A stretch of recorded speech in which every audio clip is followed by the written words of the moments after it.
The Sonoma Stompers have partnered with Crandall Roofing to bring you the Grand Slam seating section. All grandstand seats are now sponsored by Crandall Roofing, the best roofers in the North Bay. Let your next roof be your last roof. Call Crandall Roofing, Diamond certified and proud partners with the Sonoma Stompers. Hey, Stomper fans, if you need tree service, call Arbor MD. Proper tree care is essential for ensuring the safety, health, and beauty of your trees. Arbor MD's tree knowledge and expertise protects your property and enhances its value while also contributing to environmental sustainability and long-term tree health. Call Arbor MD for all your tree care and landscape needs. Nana's estate-grown extra virgin olive oil is made from olives grown exclusively on the property of Vianza Winery. They were hand-harvested and pressed to create Nana's extra virgin olive oil.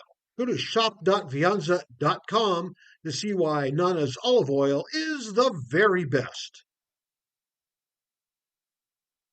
United States Congressman Mike Thompson, representing California's 4th District, is a proud supporter of the Sonoma Stompers. The Sonoma Stompers invite you to dine at Verano Cafe. Longtime Sonoma natives Veronica Perez and Carlos Rubio listened to the community's yearning for wholesome food and responded by opening a cozy diner nestled conveniently at the crossroads of Highway 12 and Verano Avenue. At Verano Cafe, breakfast, lunch, and dinner are experiences crafted with love and local ingredients. From classic Eggs Benedict to flavorful chilaquiles, each dish is a symphony of taste. The Verano Cafe, part of the Jacobs Restaurant family, and proud sponsors of, you guessed it, the Sonoma Stompers.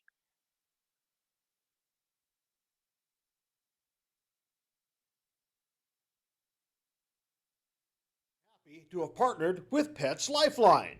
Pets Lifeline offers several programs for pet owners in Sonoma, from dog training classes to spay-neuter and microchipping. Pets Lifeline also has a trap, neuter, and return feral cat program, as well as resources to help with rehoming a pet. Pets Lifeline is here to support pet owners in keeping their pets healthy and happy. Pets Lifeline is also hosting Bark in the Park on July 28th, so you can bring your pet to a Stompers game. Pets Lifeline and the Sonoma Stompers, proud partners. The Sonoma Stompers are proud to have teamed up with Park Point Health Clubs this season. Let Park Point's innovative fitness and lifestyle programs improve your quality of life through our Focus 3030 nutrition and training program. Or take Pilates classes, learn kickboxing, get back on the bench with our weight training program. We have personal trainers and, check this out, we even have childcare to help you create the time to become the best you can be. Park Point Health Clubs are located in Santa Rosa, Healdsburg, and right here in Sonoma. Park Point Health Clubs and the Sonoma Stompers, proud partners.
Worldwide. Sotheby's International Realty is well known for their exceptional real estate agents that distinguish themselves in communities all over the world. To learn more about real estate in Napa, Sonoma, San Francisco, and the rest of the Bay Area, or around the globe, contact Sotheby's International Realty Wine Country Brokerage at 707-935-2288. That's 707-935-2288. Sotheby's International Realty. The Sonoma Stompers are excited to have Jacob's Restaurant providing all of our concessions this season. At the ballpark, you'll find gyros, Chicago dogs, pizza, and salads. But in their restaurant, you'll find an outstanding menu featuring the best Mediterranean-style offerings in town. Seafood linguine, chicken piccata, ravioli, risotto, pizza, and so much more. Don't forget to try their desserts. Jacob's Restaurant is located on 1266 Broadway, right next to Traintown. Jacob's Restaurant and the Sonoma Stompers, proud partners.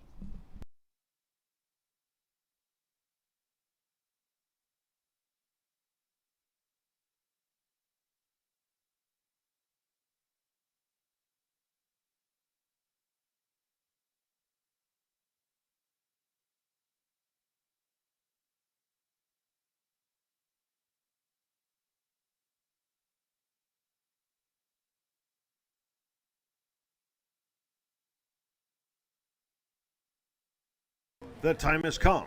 The wait is over. The Sonoma Stompers pregame show starts right now.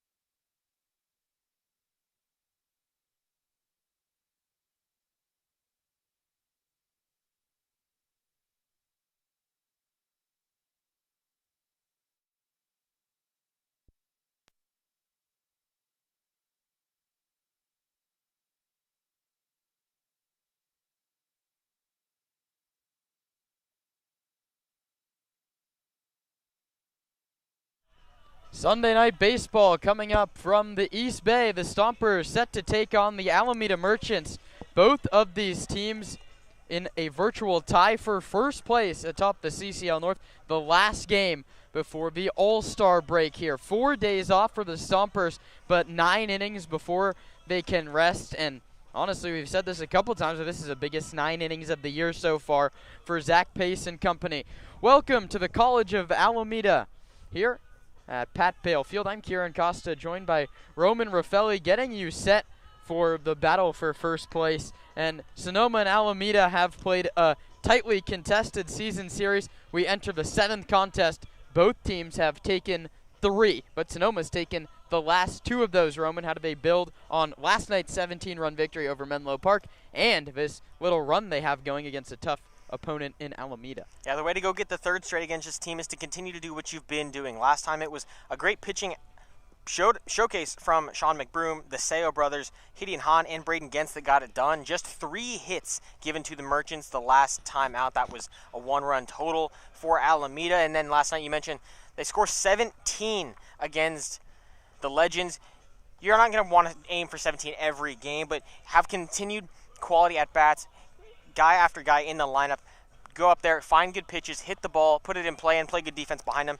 It's the winning mentality for the Stompers. Well, let's just jump into the nitty-gritty of today's ballgame. Let's talk about bullpen management for Zach Pace. Yesterday, in a blowout game, he uses Connor Pulowski, his catcher, to throw an inning, and then Devin Laginto, who was coming off a tough outing as a starter. That was his first relief appearance in the 9th inning. He saves Braden Gentz for today. Do you see a situation where you're going to see 2 out of Braden Gentz, no matter the score late in the late innings? Yeah, definitely an opportunity for that. I mean, the door is open. It's an interesting bullpen mix for the Stompers today, but most importantly, you just need to throw everything at the Merchants here. Get a win. It doesn't matter. You've got 4 days off. You can recuperate if a guy's got to throw a little bit more or whatever it may be, but everything needs to be thrown out there today to get a big one against the Merchants for first place. Yeah, it's a battle of the Jadens. Jaden Bitter against Jaden Harper, and let's start with the pitcher that'll take the mound first. Jaden Bitter has 6 starts entering or after tonight's game, 20 2/3 innings, but he faced Sonoma less than a week ago and he gave up just 1 hit in 4.2 innings. That was a Max Handren single. How do the Stompers see him a little better here second time through? Yeah, it starts at the top. Colton Boardman, Max Handren, and McCann Louie need to see some good at-bats, see some pitches, let the rest of the team see some pitches from the on-deck circle and the dugout, and then go up there and hunt fastballs. We always know a lot of guys have great off-speed stuff. Bitter himself does, but he's always going to throw a fastball. Look for a fastball, get on it early, be ready to swing the moment you step in the box, and go, be aggressive early in the count. Let's take a look at the other Jaden. Jaden Harper gets the pill for Sonoma, coming off a masterful outing last Sunday in San Francisco. 4 innings pitched, 1 hit, 1 walk, 6 strikeouts. That included an immaculate inning. It took him just 9 pitches to put down the Seagulls in the third. He was pitching with a lot of run support off rip there. His only earned run allowed this season was here at Pat Bale Field against the Merchants. How does he shut him down again? Another team gets a second look at a starter. Yeah, for Jaden Harper, the job is really simple. Pitch confidently with your stuff. Your stuff's been some of the best in the CCL. When you're on it, throw strikes, be confident with your stuff. Know that your sequences are going to be enough to do it first and really second time through the lineup. A guy who hunts for the strikeouts. He's got 23 entering this ball game. That's in just 13 innings pitched. Needs to go out there, be confident, throw strikes, and trust the defense as well. Yeah, Harper comes in a sub-1 ERA against what was a struggling defense, but a couple nice games the last few days from Dave Hoke's infield. But again, not the easiest infield to play here in Alameda. Almost deceptively easy from how it looks from our vantage point here, set up just down the first baseline, field level here at Alameda. As the Alameda starters are being announced and taking the field, we move to Roman's radar.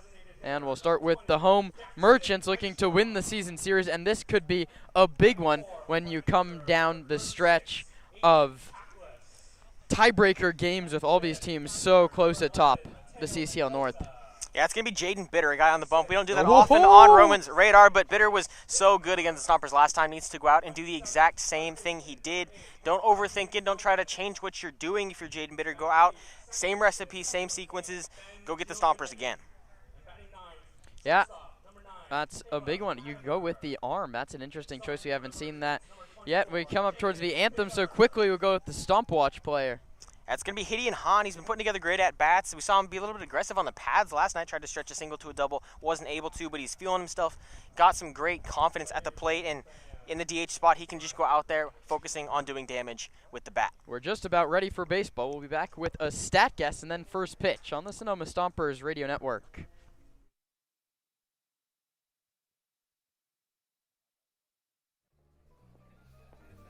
Nestled in the heart of Sonoma, Verano Cafe stands as the answer to locals yearning for wholesome food.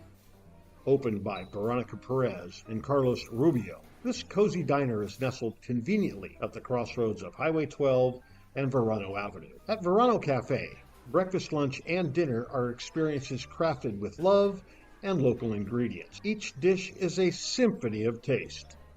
But Verano Cafe isn't just about breakfast. Their lunch menu features favorites like fish and chips and classic French dishes catering to all tastes.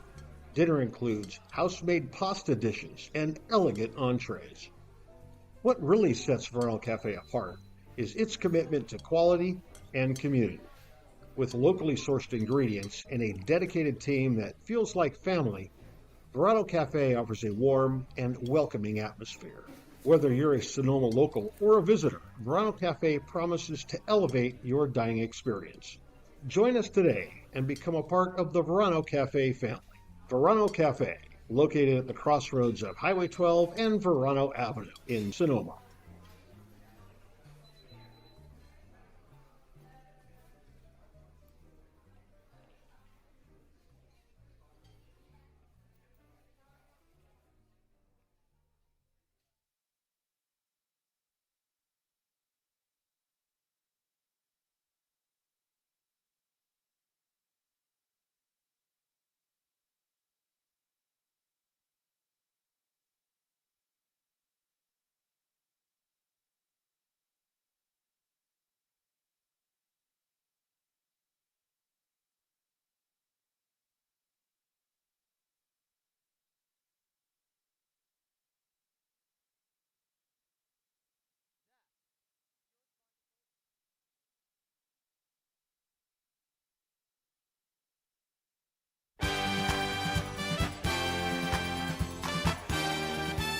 It's time for Stompers Baseball on the radio.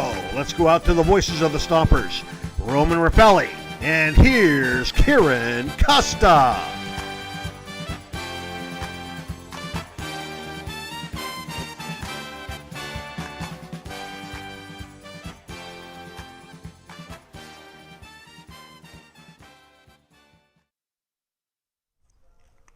Two teams battling for first place heading into the All-Star break. That starts when this ball game ends, but not for the Stomper leadoff hitter Colton Boardman, named to the CCL Showcase team for Sonoma at the shortstop position. He'll be followed by the third baseman Max Handren, the second baseman McCann Libby, and the first baseman Paul Lazul.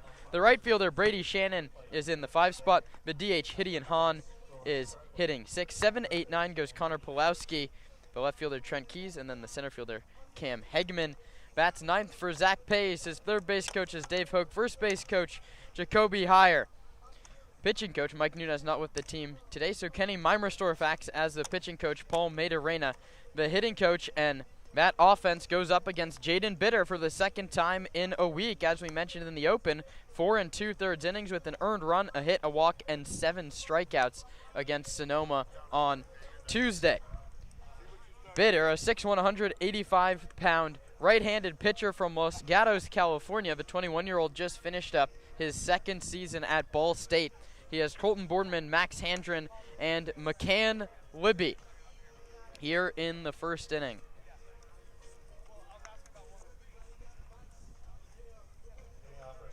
Here at College of Alameda, Pat Bale Field is the name. The last time the Stompers and the Merchants do battle here in 2025, until maybe a playoff appearance between the two. Jaden Bitter, the tall righty, on the mound. Colton Boardman, a left-handed hitter, digs in the box. The home plate umpire, Felix Zhang, says play. Bitter comes home, and Boardman takes low ball 1 to start the ball game at 6:14 here in Alameda. It's 63 degrees, getting all the way down to 56 down here in a couple hours. 1-0 pitch to Boardman. Outside with a fastball. Received by the catcher, Mateo Mendoza. Jack Bollinger is the left fielder. Dominic Nahar in center. Aiden Tackless out in right. It goes Dittmer, Latimer, Giovanetti, and Gomez third to first. The pitch is outside again. 3 balls and no strikes. Colton Boardman doing a nice job here in the leadoff spot. He's way out in front.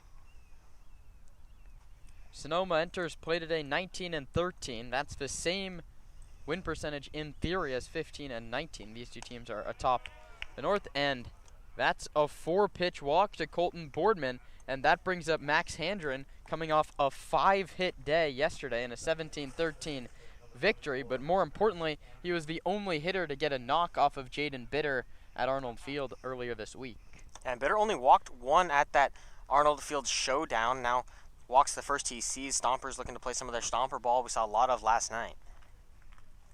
Boardman 15 stolen bases. He leads off first. The righty comes home without a look, and Handren hits it a mile way down the right field line and out of here.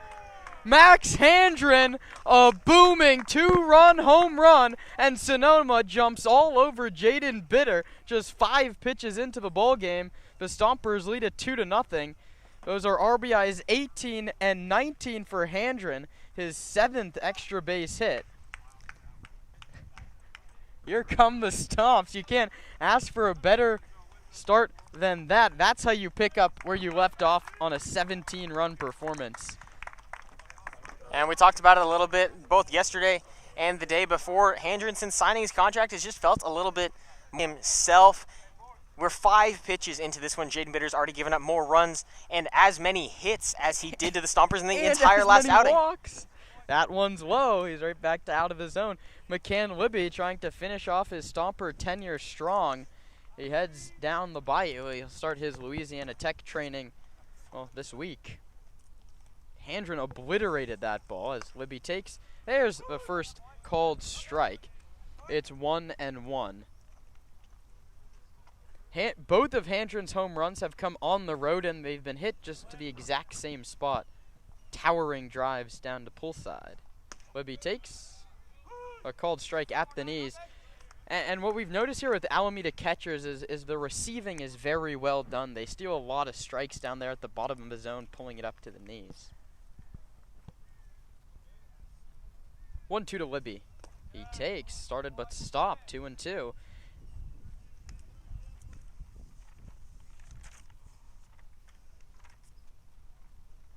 When Jaden Harper took the mound in San Francisco last week, he had a 2-0 lead. The Stompers already have 2 runs with nobody out.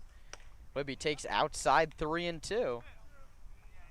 And now a full count worked by McCann Libby. So 4-pitch walk to Colton Boardman. Max Handren says, yeah, you're going to throw me a get-me-over. I'm going to hit it a ton out to right field.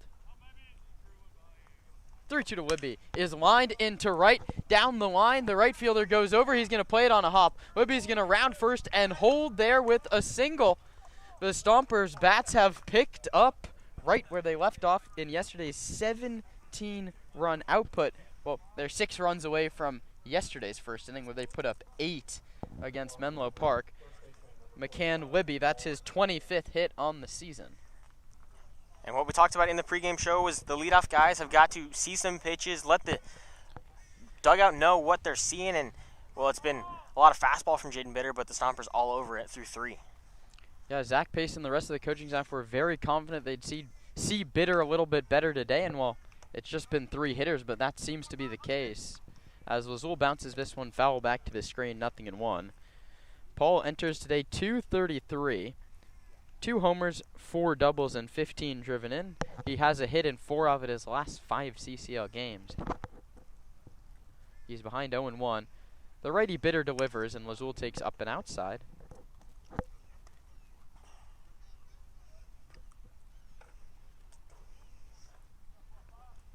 I mean, it really is scoreboard watching time if you're Sonoma. Menlo Park leads Walnut Creek 8-4 in the 7th inning. This could be a big one heading into the break. Libby runs. The pitch outside. Mendoza's throw is not in time. Stolen base, McCann Libby. It was just tacking on everything he can to his stats here on his last day donning a Stomper uniform. That's his 4th steal of the season. And Sonoma's now out of the double play, and they have a runner in scoring position with nobody out, and Paul Lazul's ahead in the count 2-1. Looking for a very big inning. 2-1, Lazul swings and misses late on a high fastball that counts 2-2. Brady Shannon on deck. He was involved in one of the oddest plays I think we've seen this season. Called for getting hit in the field of play by a ground ball. The pitch to Lazul, high 3-2. Libby won't be running from second on the 3-2, you would think, but we'll see what the Stompers do. 3 balls, 2 strikes. Runner on second, nobody out. Stompers have jumped out to a 2-0 lead here in the first. The pitch to Lazul struck him out swinging on a breaking ball. That's the first K for Bitter, and that brings Brady Shannon to the plate. And not the outcome Lazul wants there, but he saw some pitches, put up a good battle that continues to show the team what Bitter's throwing out there, and Bitter gets back up. He gets the strikeout now. Still no double play, but one step closer to getting out of the inning. Yeah, Brady Shannon has 30 runs batted in this season. He'd love to push that number to 31 with McCann Libby out at second base and just 1 out. 30 RBIs on just 23 hits. He takes a called strike, says the home plate umpire, Felix Zhang. Shannon, a .240 hitter, .361 on base percentage, 2 doubles, 3 triples, and 4 home runs. It's a nice little. It's been a great start to the season first majority of the season for Brady Shannon. We're getting down the stretch here.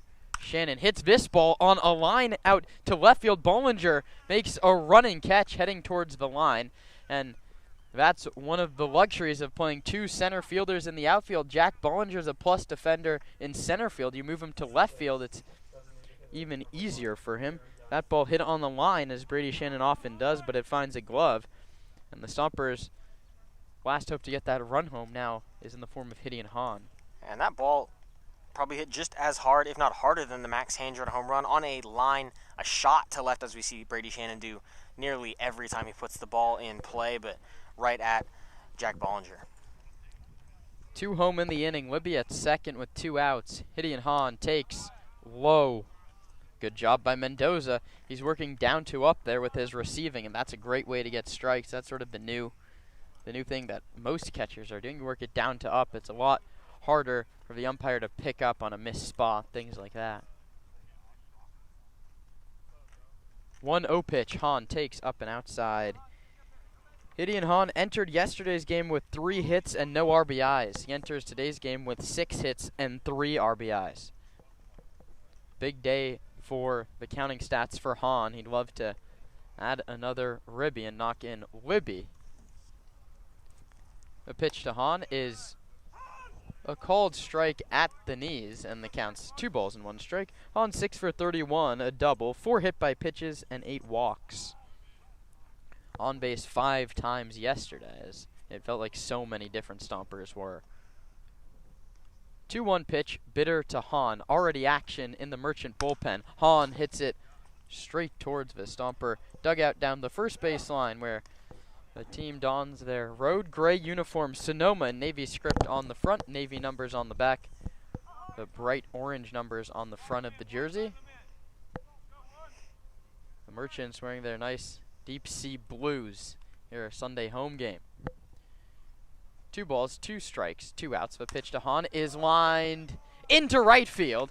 Dave Hoke's going to send McCann Libby, and Aiden Tackless won't have a play. RBI single, Gideon Hahn. Coming around at just the right time for Sonoma. It's 3-0. 4th RBI, 7th hit. Hahn keeps on tacking on. And that's a real nice piece of 2-out hitting. You score the runner from second base. You don't want to leave a guy on second base who singled, stole a bag with no outs. A great job there from Gideon Hahn.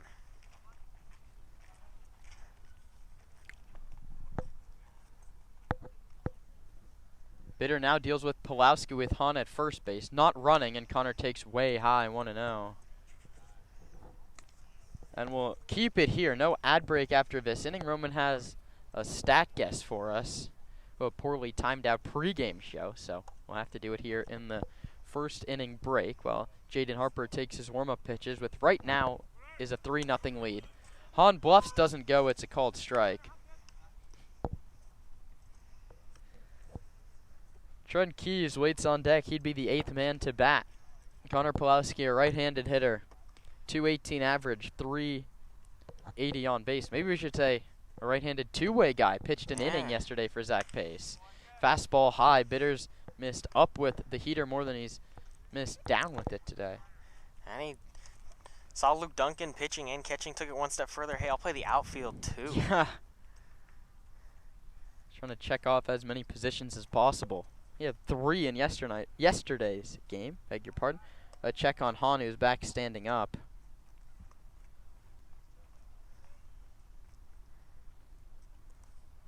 Sonoma 3, Alameda nothing. Well, they haven't had a chance to hit yet.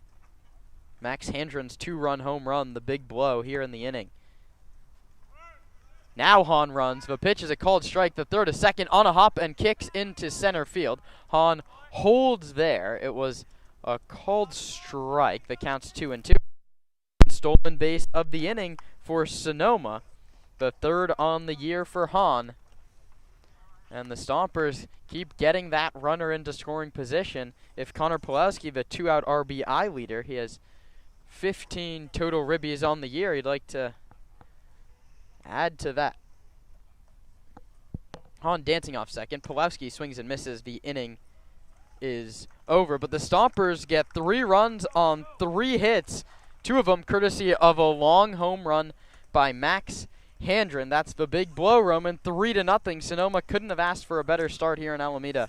And you talk about a crooked number in the first. They did exactly that, and it was a dominant one. The first 3 guys reach. The first 2 a walk, and then the home run from Max Handren. That ball took the air out of what was already a pretty airless Pat Bale field. A big first inning for the Stompers. They were able to small ball their way to another run as well. A 3 spot in the first.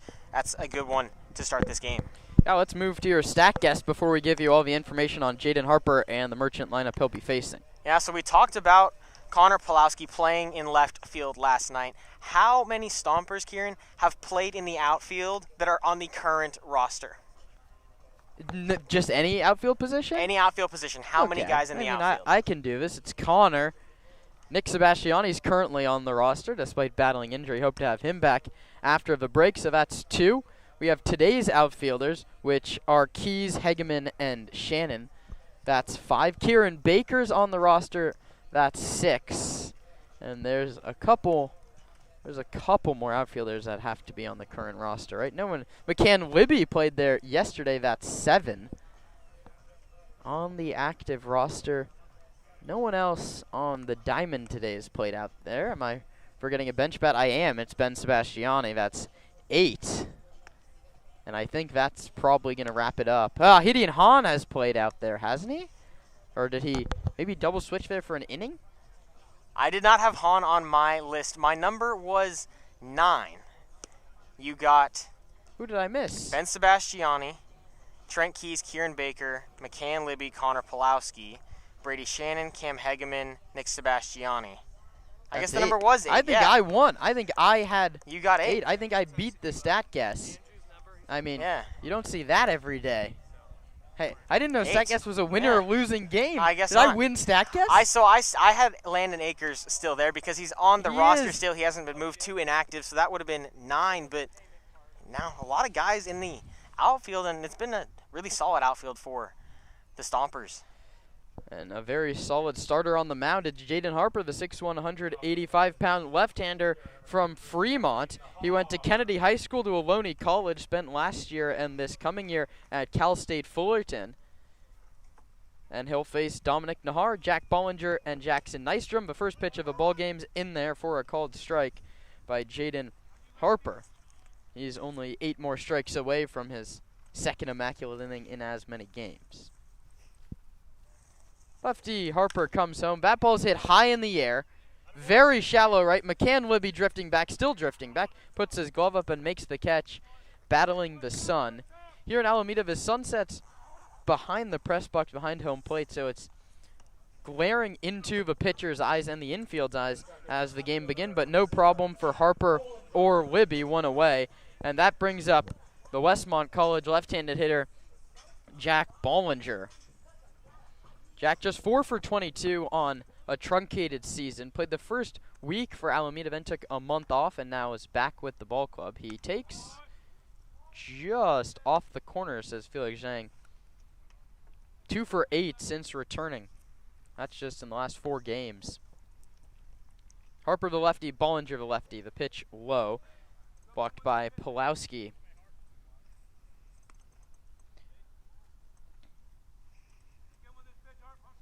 Bollinger played here in Alameda for the Alameda Anchors in 2023.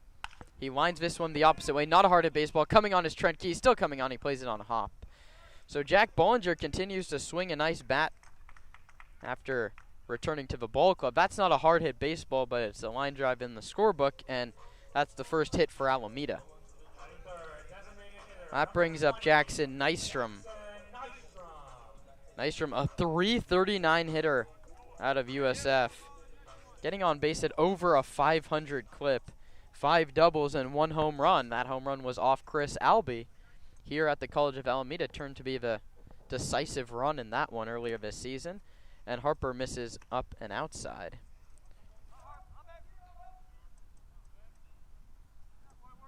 Harper, a 5-pitch pitcher. Fastball, slider, changeup, cutter, and sinker. He comes home with this one, and it's just below the knees. 2 balls and no strikes. Runner at first base, that's Bollinger. Always a threat to run. Harper takes a peek at him and comes home with it inside. 3 balls and no strikes now. In 13 innings pitched, 23 strikeouts and just 5 walks for the lefty Harper. Stares into Pulowski to get his sign. They agree upon the second one that Connor puts down. Harper comes home, and it misses inside 4-pitch walk. That brings up Aiden Tackless. The defense for Sonoma is Trent Keys, Cam Hegeman, and Brady Shannon. That's left to right in the outfield. Max Handrens at third base. Colton Boardman at shortstop. McCann Libby at second. And Paul Vazul at first. Connor Pulaski, the battery mate for Jaden Harper.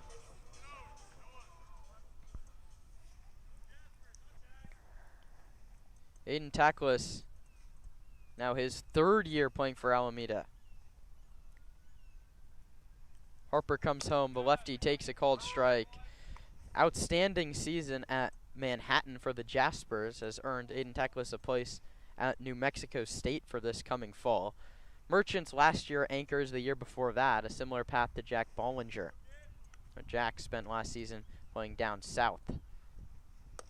That fastball misses low from Harper, and the count's 1-1.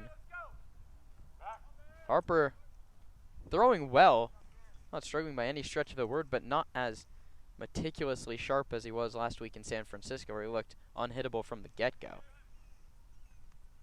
He battles here, 2 on, 1 out. Bollinger dancing off second base. Harper comes home, and Tackless is hit by the pitch. The bases are loaded now with just 1 out for Mateo Mendoza.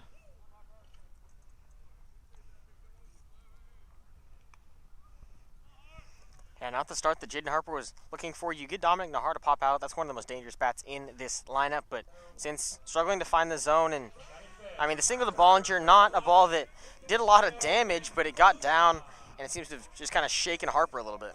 Yeah, that brings Zach Pacefound acting as the pitching coach today with no Mike Nunez. I'll just talk things over with Connor Pulowski. And that's a good time to give you the rest of the order. You've already seen Dominic Nahar, Jack Bollinger, Jackson Nystrom, Aiden Tackless. Mateo Mendoza, the 5-hitter, digs in. He'll be followed by the third baseman, Chase Dittmar, the first baseman, Fabian Gomez, the second baseman, Benjo Vanetti, and the shortstop, Caleb Latimer. The 4 infielders hit as the last 4 hitters for Alameda, and the first 4 hitters for Zach Pace and the Sonoma Stompers. TC Fairfield, first year at the helm for the Mercs. Looks on to a first inning that started not the way he envisioned it, but it's gone a whole lot better since. Bases loaded for his offense with 1 out, and Mateo Mendoza 8 for 25 on the season. The catcher, an extra base hit machine. Half of his hits have gone for doubles. They've yielded him just 3 RBIs. A guy prone to the swing and miss, 9 strikeouts and 25 at-bats. Harper looking for a strikeout or a 2-ball here. He comes home right down the middle, called strike 1.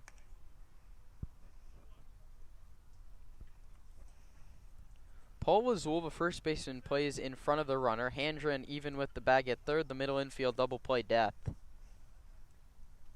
Left on right. Harper delivers. Mendoza takes low. Very good block by Connor Pulowski to save a run. Last game before the All-Star break for both these teams. Monday, Tuesday, Wednesday, and Thursday off before Sonoma start a season-altering 3-game set against the Walnut Creek Crawdads next weekend. Season-defining, I would even say. That misses high, and the count's 2-1. But still have to focus on today. Stompers nursing a 3-0 lead here in the bottom of the first. The bases full of Merchants with just 1 out. Harper behind in the count against the catcher Mateo Mendoza. Stares in to get the sign. And now comes set at the belt. Looks at third, looks at first. Looks at home plate, and he's taking too many looks for Mateo Mendoza's liking. He'll step out and everybody will reset back to the bag. Leadoff man Nahar popped out. Since then, single walk hit by pitch.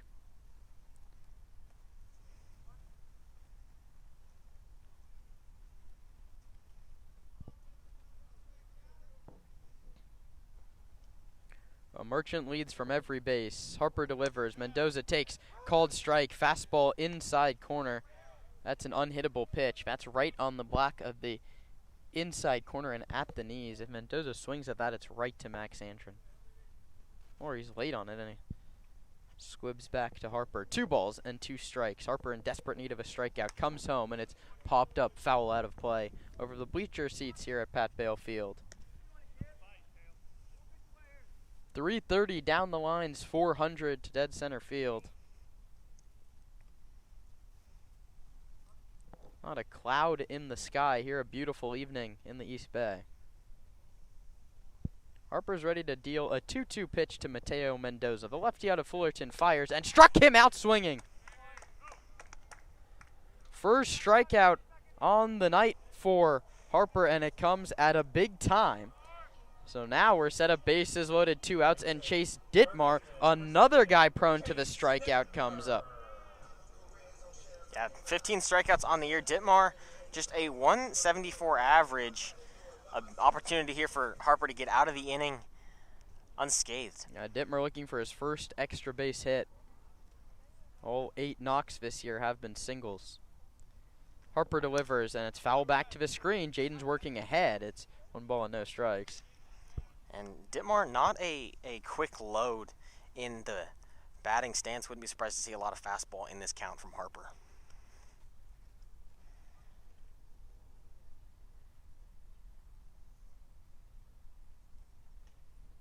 Bases loaded, 2 outs. First inning, Harper delivers. Dittmar swings and misses. Pulowski's going to check on third base for a tag from Handren, and they got him! Connor Pulowski picks off Jack Bollinger from third base. It's the 9th player that Pulowski's caught on the pass. The Stomper battery continues to be the best in baseball. With a little help from his defense, Pulowski and Harper leave a couple men on in the first. We rolled inning number 2. The Stompers lead the Merchants 3-0.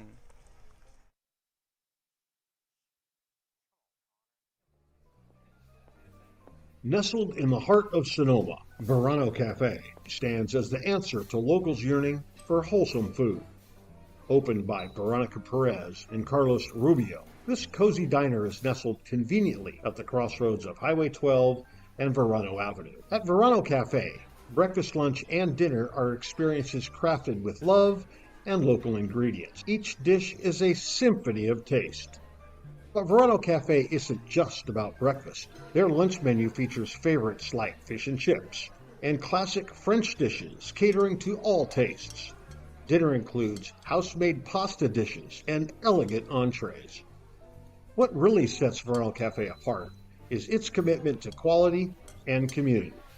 With locally sourced ingredients and a dedicated team that feels like family, Verano Cafe offers a warm and welcoming atmosphere.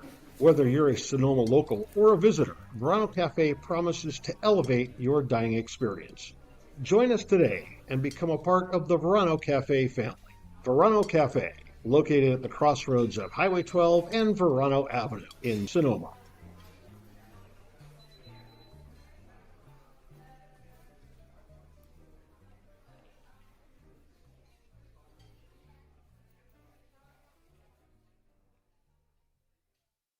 I'm Trent Keys, first baseman.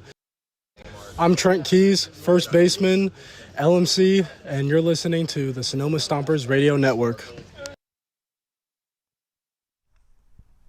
Trent Keys, Cam Hegeman, and then back to the top of the order, and Colton Boardman, 3-0 Stompers, top of inning number 2.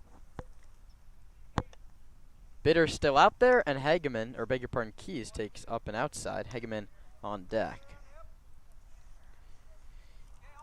Keys has walked 19 times, been hit by a pitch 18 times, and struck out just 17 times.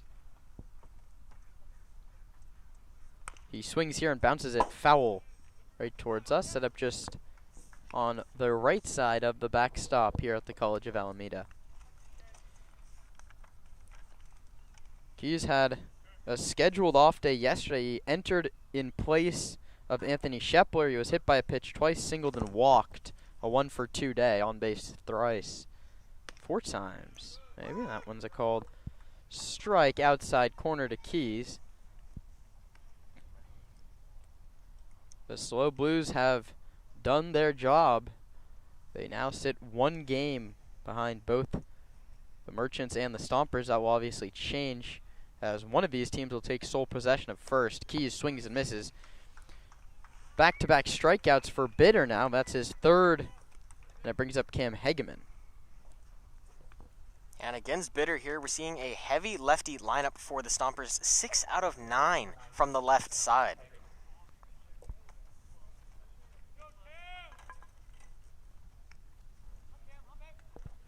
That brings up Hageman hitting from the right side. Ever so slightly open stance for the center fielder out of Ohlone College. Cam takes low outside, 1-0.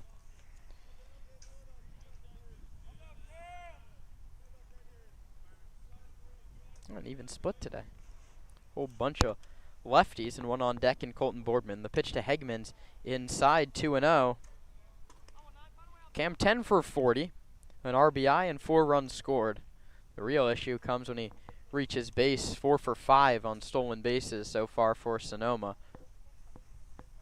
Ready to swing ahead in the count, he does, and he misses, 2-1.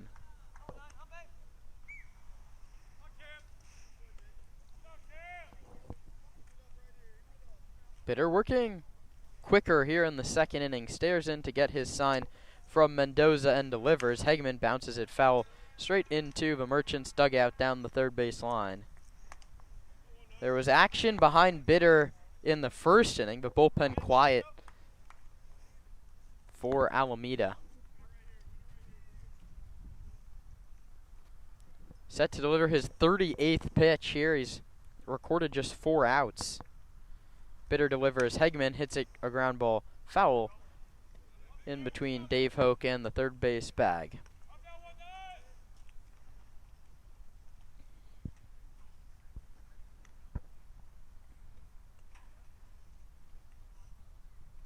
Bitter, right-hander, didn't have too many appearances for Ball State last year.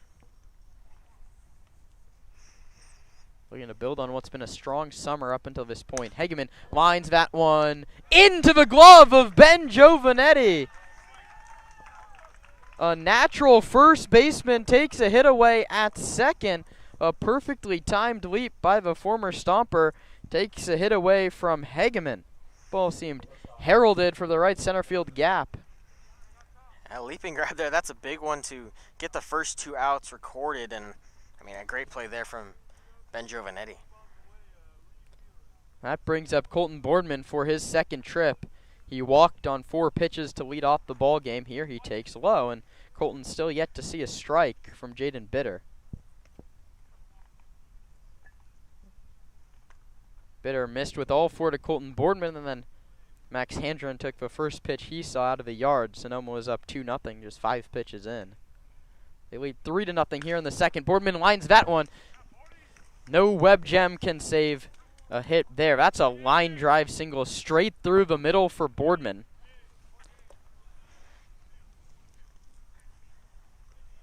Stompers get the inning to Max Handren, which is sort of the goal every inning if you can.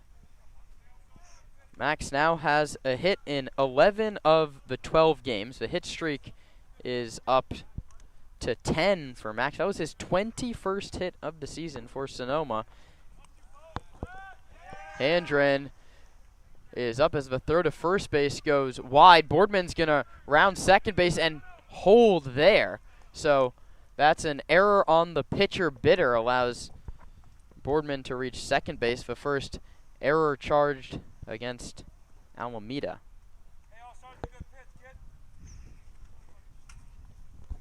And now Handren only needs a single to pick up what would be his 20th RBI.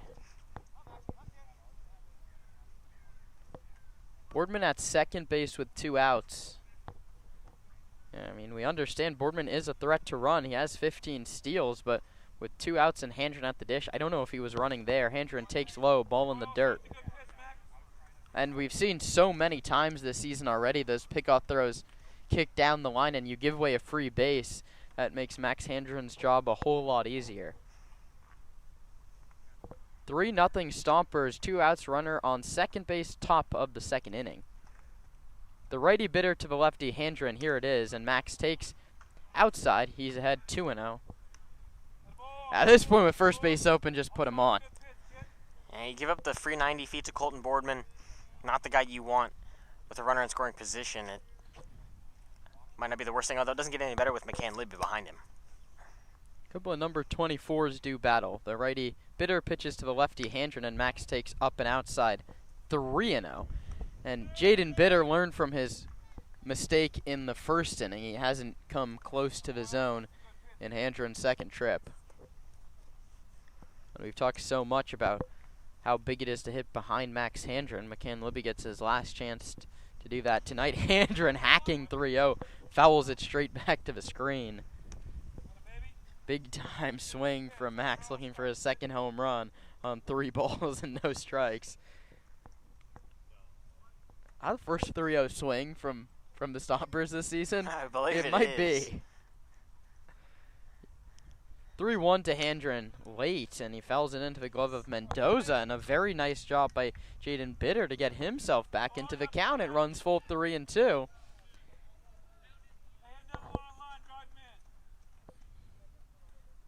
Boardman off second base, a 3-2 pitch with 2 outs. Boardman jumped off the base. Bitter, a nice right-handed spin move. His throw wide of the shortstop, Caleb Latimer. A nice stop by the captain of the infield, just stabbed at it and made sure it didn't go into center field. Now Bitter's ready to come home with a 3-2, and Handren checks his swing on ball 4. First and second for the Stomps. They continue to drive up the pitch count of Jaden Bitter, and the earlier you can dip into the bullpen, the better. Really extend the what's now 22 outs you have left. And a great at-bat there from Max Handren. Aren't they all? I mean, not one that was as explosive as his one in the first inning, but he gets the job done, extends the inning. Now McCann Libby a chance to do some damage. 8th walk for Max this season in just 12 games. Boardman runs. The throw to third. They throw behind him to second, and a nice play by Ben Giovanetti to play that on a hop. And we talk about Max Handren sort of in a lot of senses. I mean, he's torn it up in 12 games, but last time the Stompers had that double steal, the trail runner, Anthony Shepler, was thrown out there. Max Handren made a better read. He was hustling into second base and got in there despite a throw behind him. Libby takes a called strike, 1-1. And the double steal starts with Colton Boardman. His jump there was fantastic. He felt what was probably, close to 50% of the way to third base when Bitter lifted to go home, and then he had nothing but, and Boardman off to the races. Pitch to Libby, low, nice block by Mendoza. Mendoza, like so many catchers are doing now, drops that right leg all the way out, so it's not a two-handed or a two-footed just crouch like we used to see.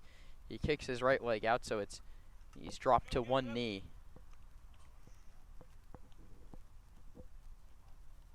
The pitch to Libby, bounce at home plate. That's an off speed.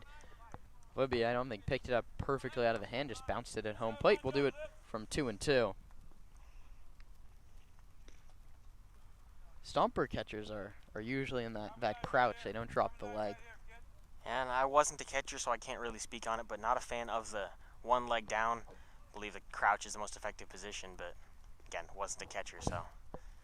2-2. Libby takes way high, up over the head of the righty out of Frisco, Texas, who played a couple seasons at Navarro, a junior college down in the Lone Star State. He now jumps just one state eastward. He'll play at Louisiana Tech, and he leaves for Louisiana after the ball game today. 2 balls, 2 strikes, 2 outs, 2 on. Bitter to Libby, and that's grounded just foul down the third base line.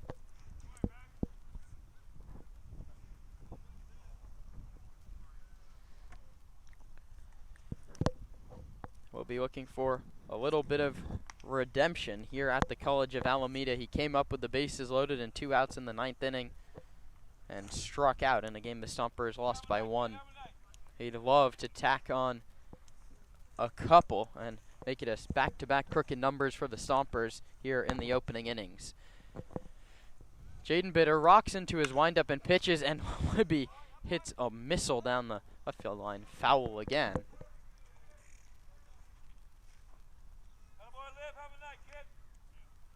Bitter over 50 pitches already. He's getting ready to throw his 55th. And the action has begun again down the left field line. Time called at home plate. Libby will adjust his batting gloves and dig back in from the right side.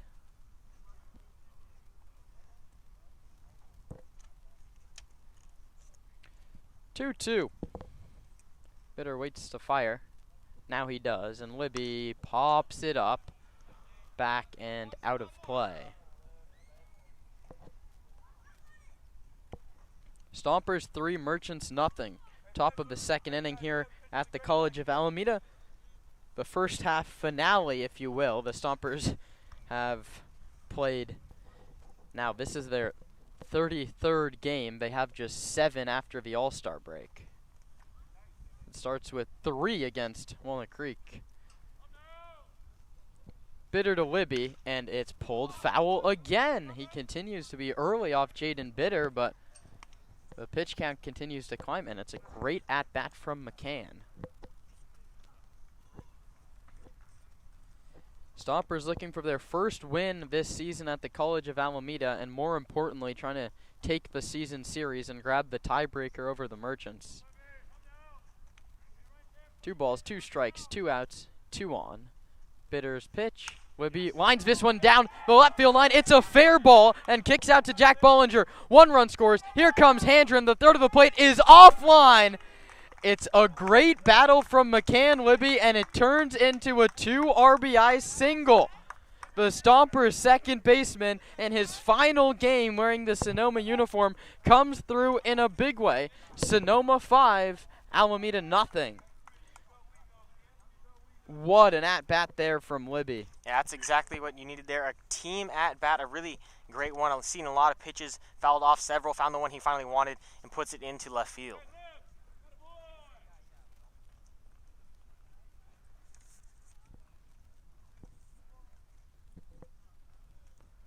A meeting at the mound between Mendoza and Bitter after getting the first 2 outs of this inning, a strikeout of Keys and a line out from Hegeman, which is still the hardest hit ball the Stompers have this frame. Boardman singled, reached second on a throwing error, stole third, Handren walked, and McCann Libby in a 10-pitch battle earned himself a 2 RBI single. Those RBIs 16 and 17. The first pitch to Lazul, he swings and he grounds it to second. Giovanetti ranging into the hole, picked it up, spins, throws to first, late. Infield single, Paul Lazul. The Stompers keep the line moving. McCann Libby up to third base, and that brings up Brady Shannon, who hit a rope into the left fielder Jack Bollinger's glove. And the Stompers trying to really add to their cushion here, and that's going to bring T.C. Fairfield to the mound, and the Merchants have been quick to make the move all season long. We'll see if he's going to call to the bullpen, and it looks like he might. And here comes the reliever. It's time for a change here, just the top of the second inning. The Stompers have 5 in and 2 on with 2 out in the second. We'll tell you all about the new arm when we return on the Sonoma Stompers Radio Network. Hey, Stomper fans, if you're looking for roof services, look no further than Crandall Roofing. Crandall's dedicated team of professionals guarantees excellence.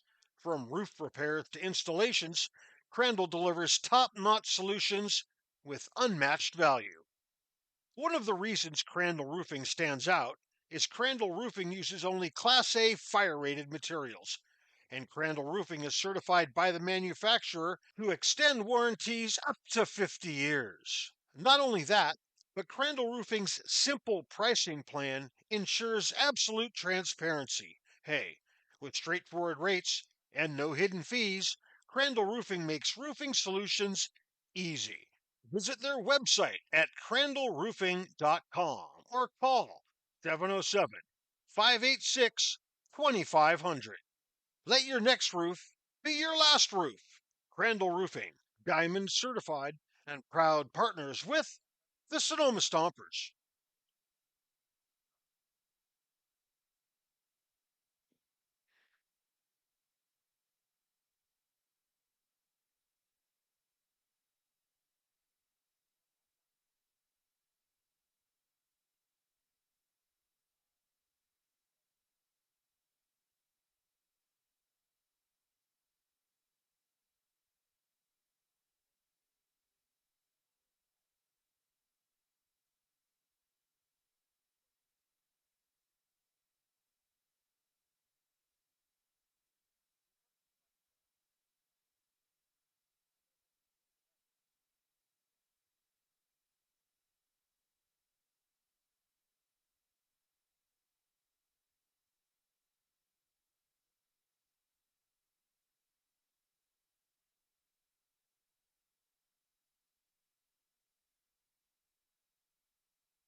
Time for a change here in Alameda. It's a new arm, Luke Giada from Visalia, California.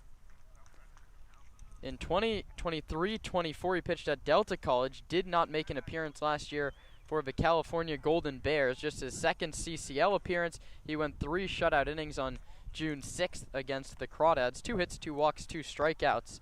He comes into a tough spot with runners at the corners, and he misses high with a fastball. A little bit of heat from the righty Giada. That could be a late addition for TC Fairfield's squad, trying to make a push down the stretch. It's a nice fastball to start it off. Shannon comes up, runners at the corners, 2 outs. The Stompers already on top 5-0 as we play in the top of the second. The pitch to Shannon is in there for a called strike, 1-1. Sonoma led 11-0 after 3 innings yesterday at Arnold Field. That one turned into a 17-13 slugfest. That took 4 hours and 4 minutes. We've been playing for almost an hour and still the top of the second. Shannon swings and misses late on the Giada fastball.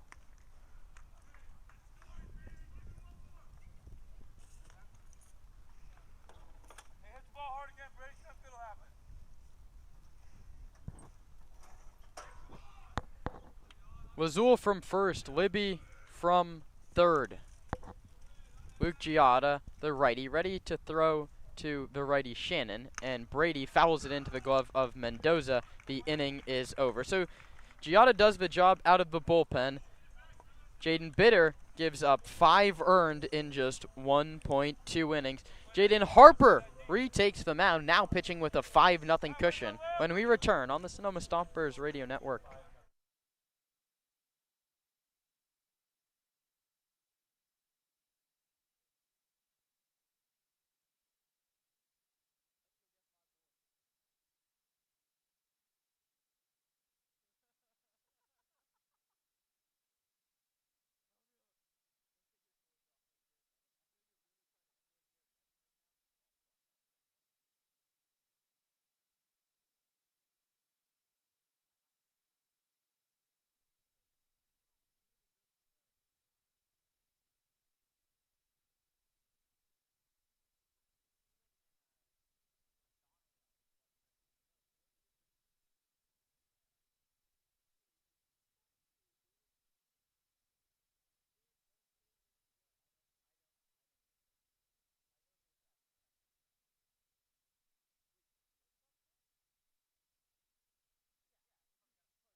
Chase Dittmer retakes the batter's box. He was left standing there when Connor Pulowski picked off Jack Bollinger in the bottom of the first inning. The Stompers tacked on 2 more since then.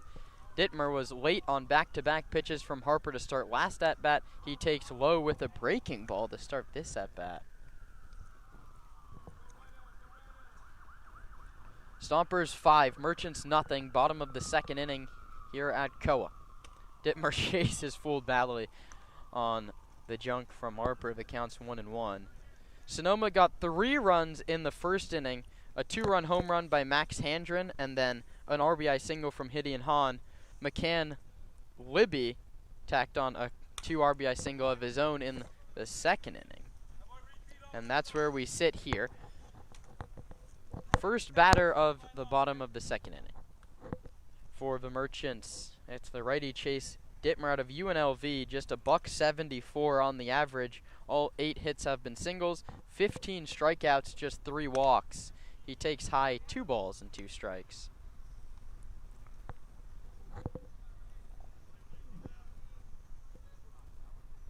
Jaden Harper, a lefty out of Fullerton, making his final start of the campaign, and this one's grounded to second. Libby fields a very hard-hit grounder and throws out Chase Dittmer. That was a rocket off the bat of the third baseman, and Libby, it was right at him. I wouldn't say it ate him up. He just sort of played it into the body. 4-3 goes the putout. Yeah, the last hop towards Hibby, it almost skipped. It kind of lined towards the knees. He had to adjust to that, but made a great play. That brings up Fabian Gomez. It's another lefty. The first baseman out of high school is on his way to UCSB, and he takes a pitch that misses outside. Pulowski was set up in. He had to backhand it going away from the left-handed hitter, Gomez.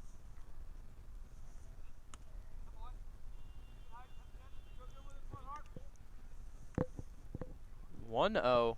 And misses again, 2-0. A couple of close pitches here from Harper. Lefty from the windup. He starts looking at home plate, kicks the leg, and fires it right past Gomez.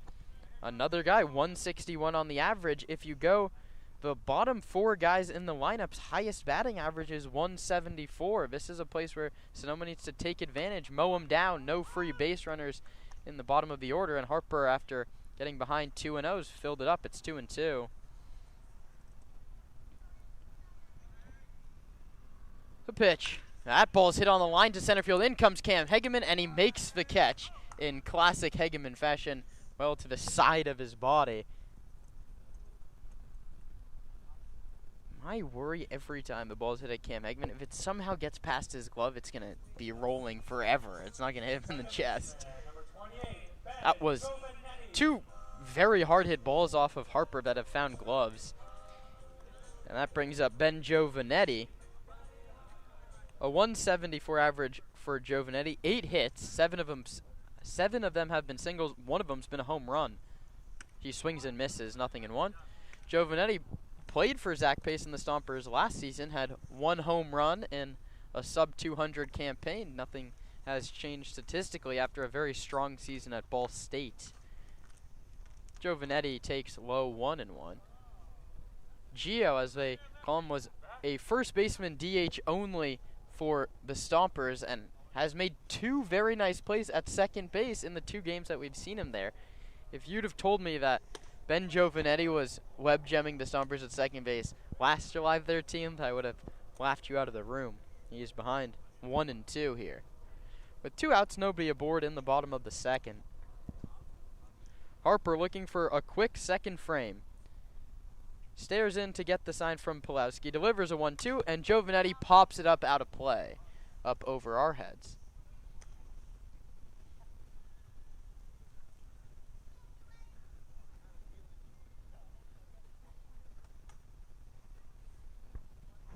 So we'll do it again from a ball and 2 strikes. Bitter delivers his 34th pitch of the game, and it's bounced up the middle. Boardman ranges over, knocks it down, picks it up, throws to first, in time to get him. A great recovery by the Stompers shortstop, who ranged up the middle to the glove side, knocked it down, and threw to first. The Stomper defense shines behind Jaden Harper, who's tossed up a couple zeros to start the ball game. The Stompers bats can't wait to get back to work. Looking for a third crooked number. They lead it 5-0. Hey, Stomper fans, if you're looking for roof services, look no further than Crandall Roofing. Crandall's dedicated team of professionals guarantees excellence. From roof repairs to installations, Crandall delivers top-notch solutions with unmatched value.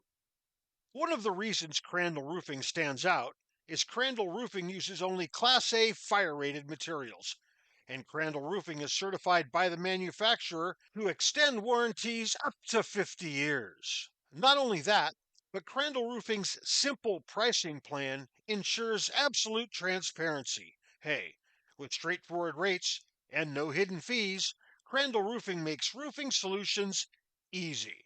Visit their website at crandallroofing.com or call 707 586 2500. Let your next roof be your last roof. Crandall Roofing, Diamond certified and proud partners with the Sonoma Stompers.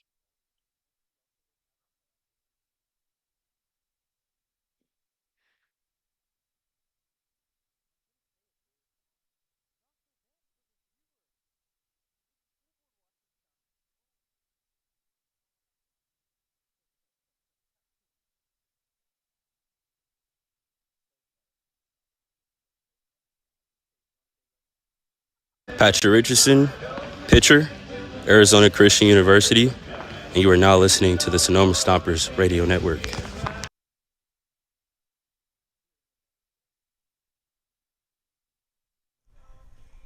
The Stompers lead at 5-0 after 2 here at the College of Alameda. 3 in the first, 2 in the second. And it's not that passive winning on walks. Handren a 2-run home run and Libby a 2-out 2 RBI single.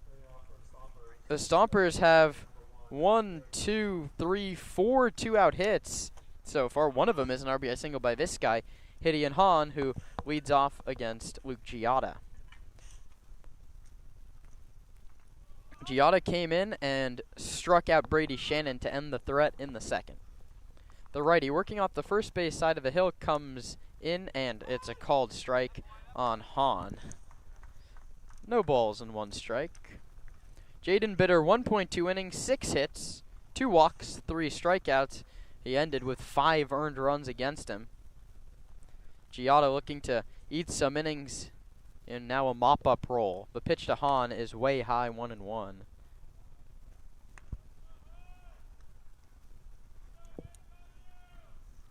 Hahn, Pulowski, and Keys, the 3 slated to bat against Giada in the third.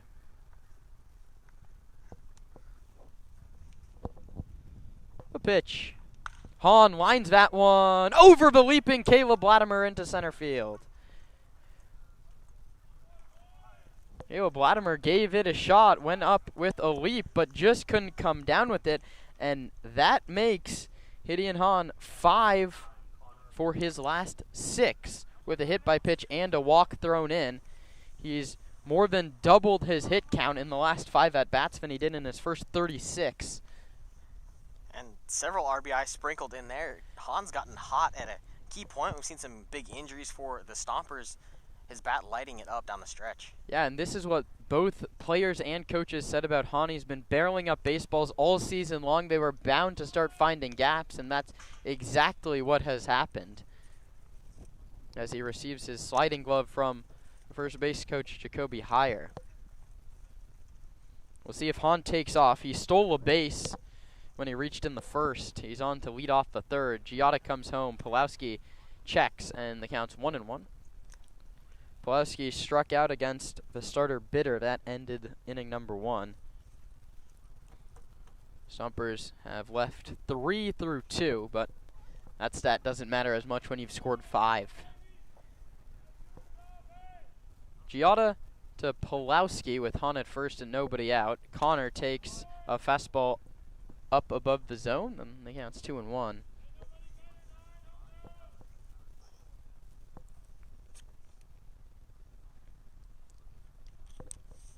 Stompers won 2 games out of 3 at the College of Alameda last season, looking to check off a victory, their last chance here in 2025. The pitch to Pulowski, at the knees, called strike. The count's 2-2. Left fielder Bollinger shaded to the opposite field. Everybody in the outfield shaded to the opposite field. For Pulowski, they're assuming that Connor's going to be late on the heat of Giada.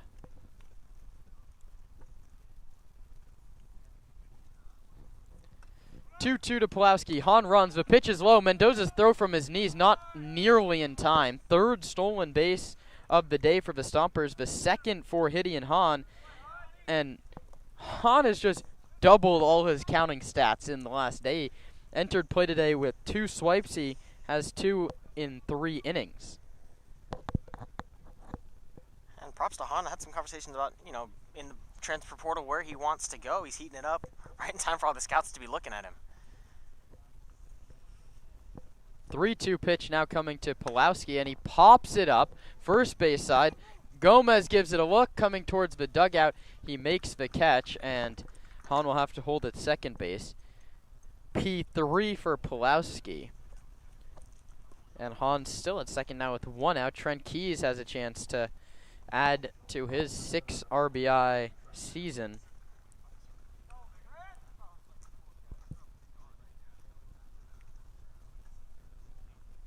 Cam Hegman, and then back to the top. Keys a lefty. The first tall left-handed hitter that I'll see. Hahn singled, the only lefty that's faced Giada today. Dancing off second base. Keys late on a fastball, 0-1.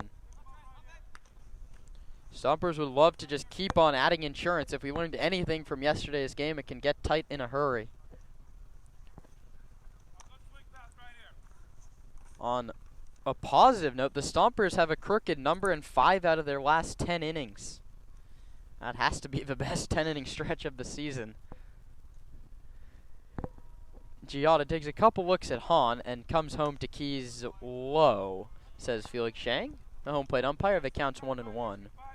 Keys was the 3rd and final strikeout victim of the starter, Jaden Bitter.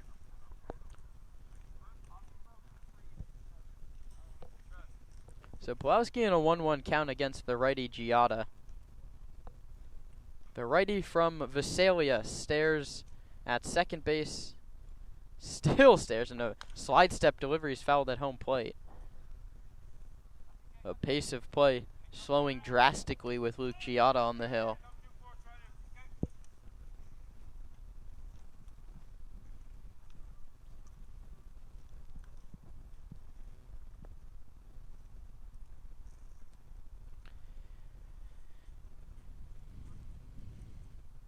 Sun dipping behind the lone clouds in the sky, and you can feel the temperature here at College of Alameda start dropping. Hahn is really giving Giada fits out at second base. That one's low, and Trent Keys is not budging an inch despite the snail's pace from the first reliever out of TC Fairfield's bullpen.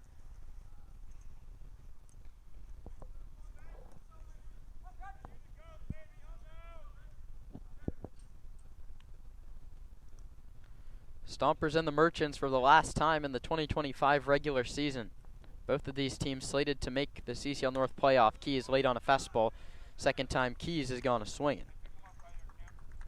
Second strikeout for Giada, and now it's up to Cam Hegman to try and either drive in that run from second base or flip the lineup to Colton Boardman, who reached base 3 times yesterday, and he's 2/3 of the way there. He has a walk in the first and a single in the second. He scored both times. Sonoma on top of Alameda by the score of 5-0. Runner at second, 2 outs, top of inning number 3. The pitch to Hegman is beautifully received by Mateo Mendoza. He brought it up to the knees of Hegman. The count's no balls and 1 strike. I'm Kieran Costa, joined by Roman Raffelli here on the Sonoma Stompers Radio Network. We'll have a break from us for 4 days before we're right back at it Friday. That's a 3:50 pregame show in Walnut Creek. Hegman takes similar pitch, and it's called a strike. He's behind 0-2. First baseman Fabian Gomez is all but standing on the first base line. The second baseman, Joe Vanetti, shaded up the middle. Lots of hitting room if Hegeman can go the other way. The pitch, Cam takes low, 1-2.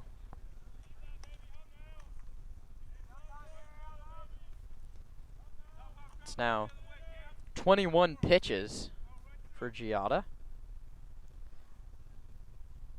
But a long list of names available out of the bullpen. 1-2 with 2 outs. Hegeman takes high and tight, 2-2. And if you ask Cam Hegeman, he'd probably say he doesn't think he's seen a strike yet. Yeah, the one on the board was a fastball about a ball or two low of the knee, but a really nice frame from Mendoza stole that one. Disappearing art in the game of baseball is the frame. You see that they're adding the challenge system to the All-Star game to try it out. The Major League's coming up in a couple of days. Hahn has a great jump off second. Hegeman takes high, and there won't be a throw. Stolen base, Gideon Hahn, his second of the inning, his third of the game, and his fifth of the season. And Mendoza verbally upset with himself. He just wasn't ready there, didn't expect it, and a great jump from Gideon Hahn. I don't think he had a play. But now it's a payoff coming to Cam Hegeman, a run 90 feet away with 2 outs in the third. Giada delivers, and Hegeman strikes out swinging high fastball. A leadoff single stranded at third. The Stomps have left 4 through 3, but after 2.5, they lead it 5-0.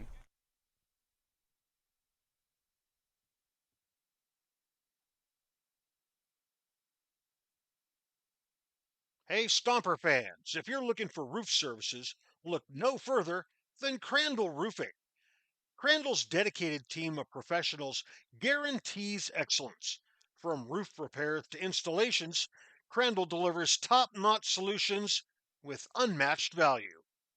One of the reasons Crandall Roofing stands out is Crandall Roofing uses only Class A fire-rated materials, and Crandall Roofing is certified by the manufacturer who extend warranties up to 50 years. Not only that, but Crandall Roofing's simple pricing plan ensures absolute transparency. Hey, with straightforward rates and no hidden fees, Crandall Roofing makes roofing solutions easy.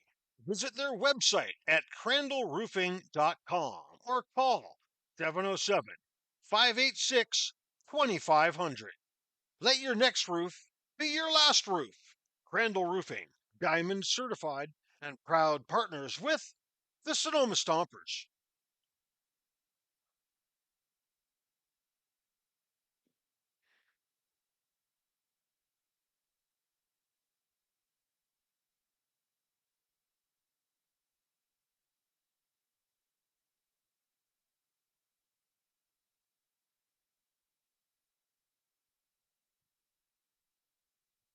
Friedman's Home Improvement. When something breaks at your house, head on over to Friedman's Home Improvement. Remember, if we don't have it, you don't need it.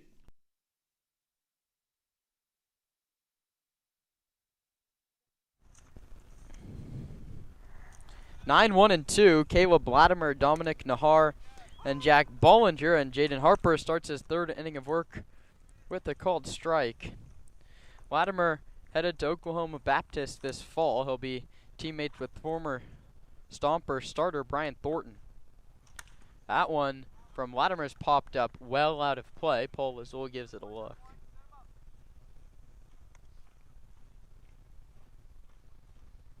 Latimer now behind in the count, no balls and 2 strikes. Jaden Harper has just 1 strikeout. He was averaging nearly 2 an inning. Latimer continues to battle, fouls this one back to the screen. Defense flashed the leather behind him, and nice plays up the middle from just about everybody up the middle. Libby, Boardman, and Hegeman, the center fielder, all made very nice defensive plays. Harper's 0-2. This one's bounced to Boardman. Fields and throws in time. Nice stretch by Paul Lazul, and the hustling Caleb Latimer is out by a step. And that ball looked like it slipped out of the hand of Boardman a little bit. It wasn't thrown as hard as you typically seen from Boardman, likely just came out funky. Back to the top, and Dominic Nahar. We'll see if the Merchants have any more success the second time through. Just one hit, a hit by pitch and a walk. One of those was erased on a back pick by Connor Pulowski. First pitch misses, up and away.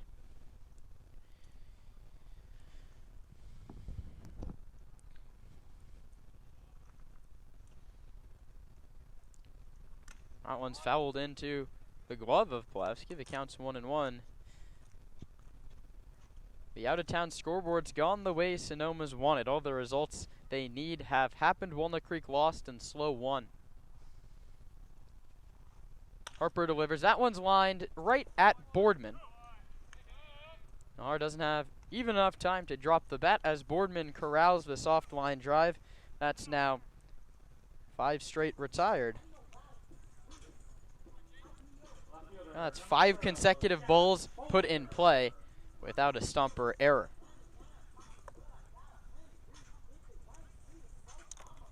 Now Jack Bollinger digs in from the left side, the only Merchant with a hit so far today. The Stompers, on the other hand, have 7 hits through 3 innings. Stompers bats had 13 knocks in yesterday's game. The pitch, Bollinger takes upstairs. The count's 1-1.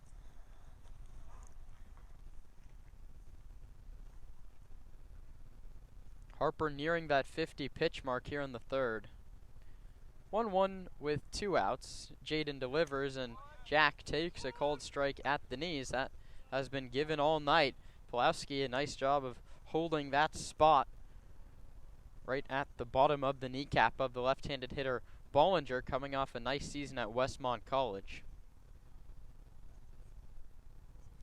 Harper's 1-2. Bollinger hits a bouncing ball right back to Harper, who fields, underhands to first in time, and the inning is over. 7 straight retired by Jaden Harper, who's tossed up nothing but zeros through 3. Roman Raffelli will take over on play-by-play when we return for the top of the 4th. The Stompers all over the Merchants by the score of 5-0.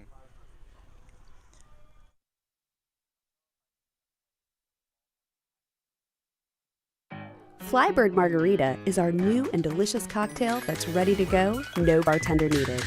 Flybird Margarita is crafted in Mexico.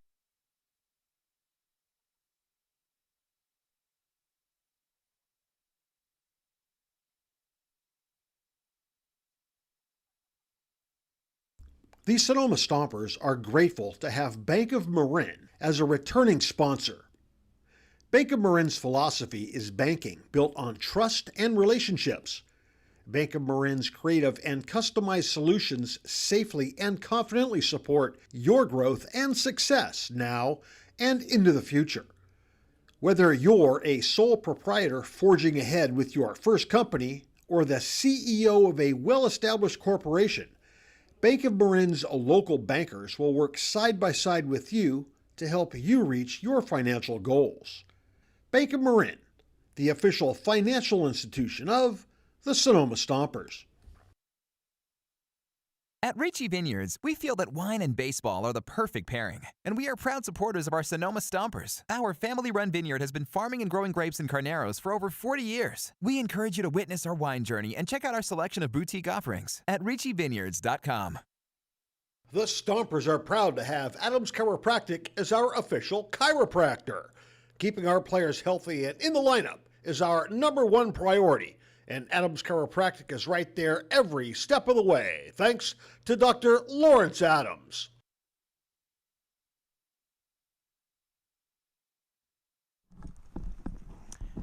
Back to the top of the order for the Stompers in the 4th. Colton Boardman leads it off. Still Luca Giada on the bump, and he delivers the first pitch strike to Boardman. A single and a walk to start Colton's day. He scored both times, stolen a base, and advanced on an error that was charged to Giada.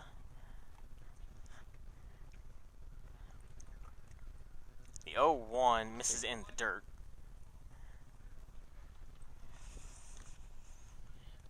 The key for Sonoma here is to not get complacent in the middle innings. That's been a problem that we've talked about with Zach Pace and Paul Maderena, and they are doing a good job. They've gone back-to-back crooked numbers in the first 2, but we'd love here with the top of the order to tack on a couple more. The 1-1 to Boardman in the dirt again, 2-1. That one skipped in before home plate.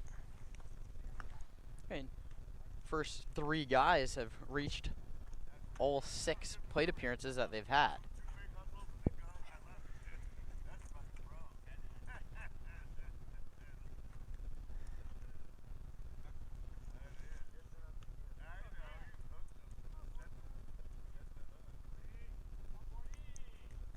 Giada set from the stretch, delivers to Boardman high, 3-1.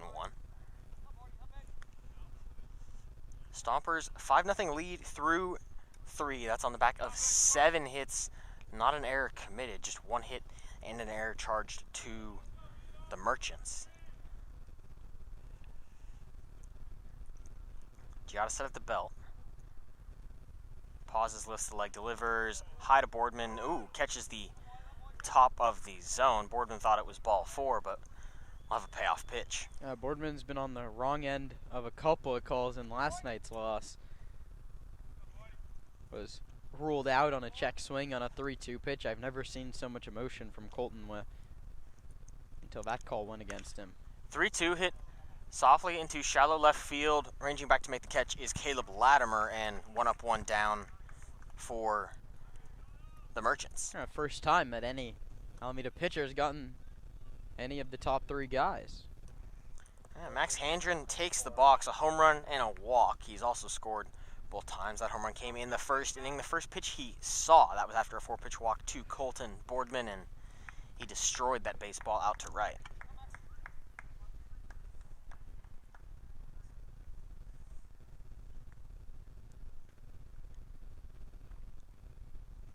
First pitch to Handren misses high and out.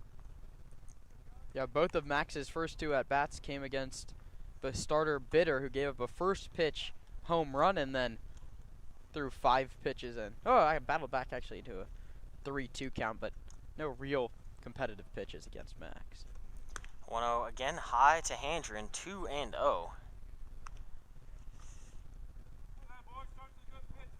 Giada now thrown 32 pitches, 17 for strikes, 15 for balls.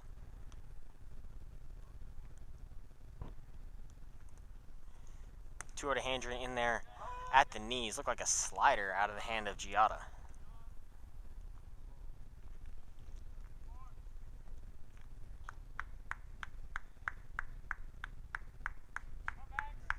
Stompers put just 3 balls in play against Giada. He's striking out the other 3 he's faced. The 2-1 hit hard through the right side past a diving glove of Joe Vanetti. A 1-out single for Max Handren. It feels like every time he puts a ball in play, we say that ball, the hardest he's hit, it just every single time puts a great barrel on the ball. A nice hit there. The game almost looks too easy for him. If we go into his last, he had 8 plate appearances, or beg your pardon, 7 plate appearances yesterday. Reached base 6 of them. He's reached base all 3 today. First pitch to McCann Libby in for a called strike. Libby, a pair of singles, runs scored, and a stolen base. He's reached base 9 times in the last 12 innings of offense for Sonoma. 0-1 to Libby in for a strike as well. 0-2. Second fastball just off the inside edge. Didn't love the call there, and you're going to have to battle down 0-2.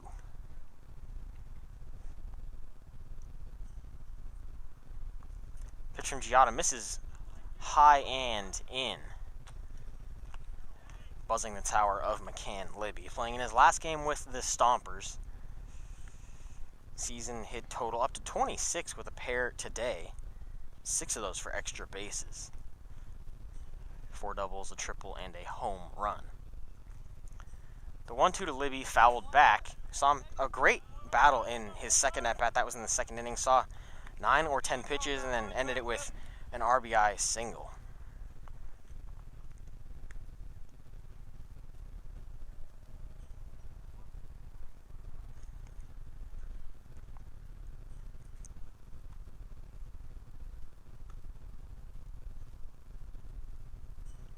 Giada set. 1-2 to Libby. Got him with an off-speed. Fourth strikeout of the night for Luke Giada, and brings Paul Lazul to the plate. He struck out against the starter Jaden Bitter, but was the last Bitter would face. He singled in the second.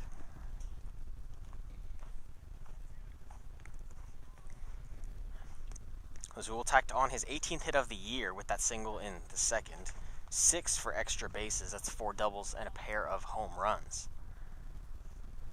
First pitch from Giada misses low and in, and it hit the knee of Paul Lazul.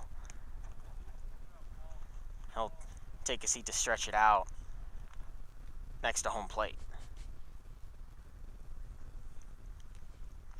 Now the 96th time a Stomper's been hit on the year.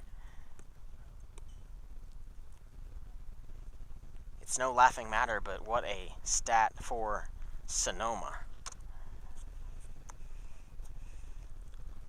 96 times in what's now, 32nd game?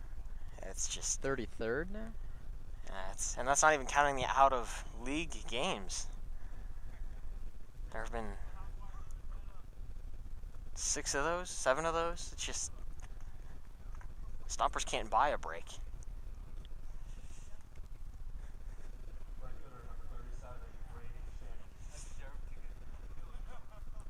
Brady Shannon needs to produce like the top of the lineup has before him. The Stompers, bottom of the lineup after Gideon Hahn, has really struggled yet to get aboard, and 4 strikeouts. Libby sort of struggling in the middle, 0 for 2, but another opportunity with runners on base if a signature Brady gapper would really change this game. Shannon digs in, 23 hits on the season. First pitch misses low from Giada. He was the first batter Giada faced. He struck out.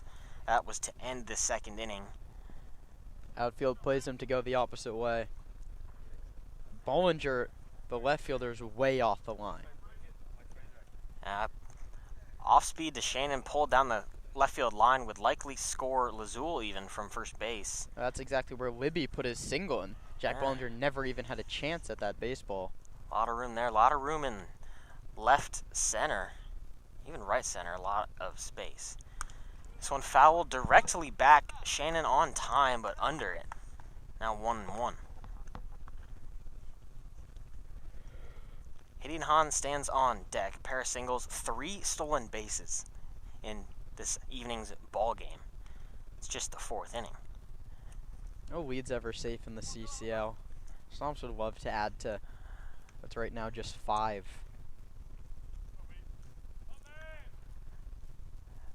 One to Shannon. Hit hard down the right field line. Going back is tackless at the wall. It's gone! Brady Shannon, a home run, his second in as many ball games. It's a 3-run shot, his 5th of the season. The Stompers take an 8-0 lead in the 4th. Yeah, I mean, they shaded the outfield the right way, but no matter where you're standing, you don't have a play when it gets up over the wall, and Brady Shannon, with that, now leads the CCL North in home runs heading into the All-Star break. A big one there for Brady Shannon. Struck out the first time against Giada, but wins the battle here. Tack on 3 RBI to the already 30 season total, 33 now on the year for the Youngstown State Penguin, and it brings up another hot bat for the Stompers and Gideon Hahn. Yeah, Brady Shannon all of a sudden is like giving all of these players run to top the CCL in a couple of categories. The home run leader, well, is now Brady Shannon. He leads the North. Second in the North is Nick Sebastiani. You know who has 3 home runs is Tyler Hawley, former Stomper from last year, but Shannon is now tied with Tommy Gooden of the Academy Barons to lead the entire CCL. He's now comfortably the CCL's RBI leader, and I guess we don't think of Brady Shannon that much. He's just sort of our consistent bat in the middle of the lineup with home run pop. He's quietly been one of the better hitters in the entire CCL this season. I mean, he led Youngstown State in so many slugging categories. Now he leads the CCL in so many slugging categories. TC Fairfield goes back to the bullpen. The evening's done for Luke Giotto. We'll take a break on the Sonoma Stompers radio network. At Ricci Vineyards, we feel that wine and baseball are the perfect pairing, and we are proud supporters of our Sonoma Stompers. Our family-run vineyard has been farming and growing grapes and carneros for over 40 years. We encourage you to witness our wine journey and check out our selection of boutique offerings at RicciVineyards.com. The Stompers are proud to have Adams Chiropractic as our official chiropractor. Keeping our players healthy and in the lineup is our #1 priority, and Adams Chiropractic is right there every step of the way, thanks to Dr. Lawrence Adams.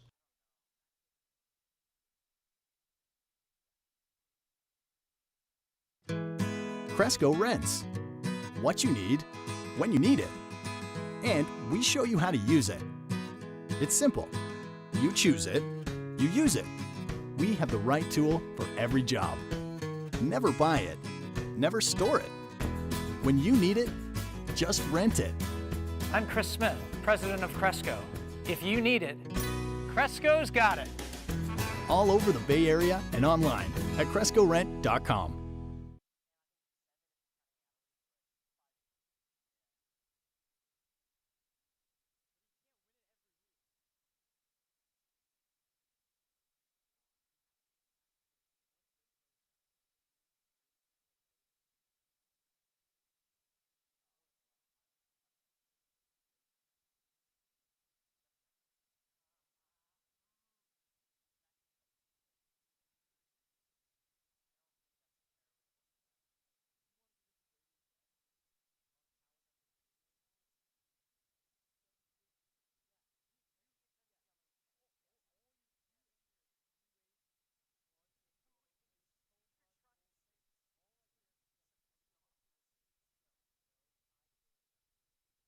Vachon's original Japanese barbecue sauce was born from founder Justin Gill's multi-generational family recipe that was passed down to him by his Vachon. Now, the multi-generational family recipe has inspired the bold, fresh umami flavor and clean ingredients in all of Vachon's sauces, including their new Japanese dipping sauces. Find Vachon's sauces at your local. Gideon Hahn faces the newest arm. It's Nick Fenton for the Merchants in a game that's jumped out to an 8-run lead for the Stompers, and they also lead by 8 hits. It's 9-1 in the second column. Gideon Hahn quickly behind 0-2 to Fenton.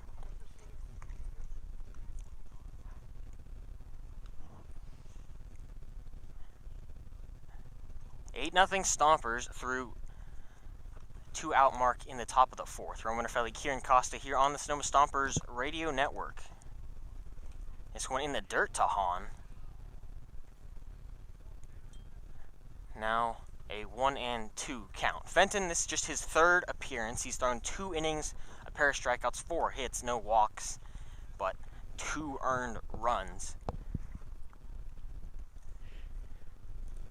Plays his college ball at Laney.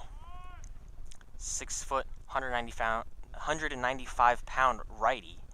Works from the wind. The 1-2 to Hahn. Hit through the right side past a glove of Ben Giovanetti. Gideon Hahn now 3 for 3 on the ball game with 3 singles. Yeah, back-to-back 3-hit days from Hahn. That's a scorching hot bat, and I think the Stompers want to keep playing baseball. No all-star break for them. They're swinging it like this. Getting hot at the right time. Connor Pulowski digs in, a strikeout and a pop-out. The bottom 3 in the Stomper order, the only 3 not to reach base.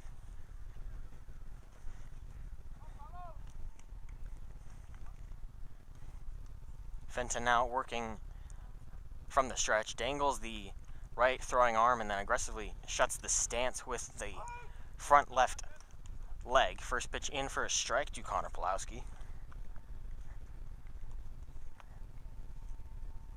It took until July 13th, but Connor Pulowski officially more strikeouts than walks. Now 14-13, but takes great at-bats. A quality one nearly every time. Second pitch fouled back, high fastball. Now 0-2.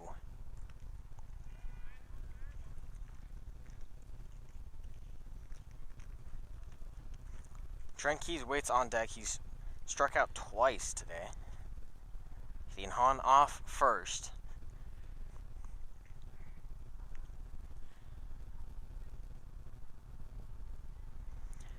O2 from Fenton misses high with fastball.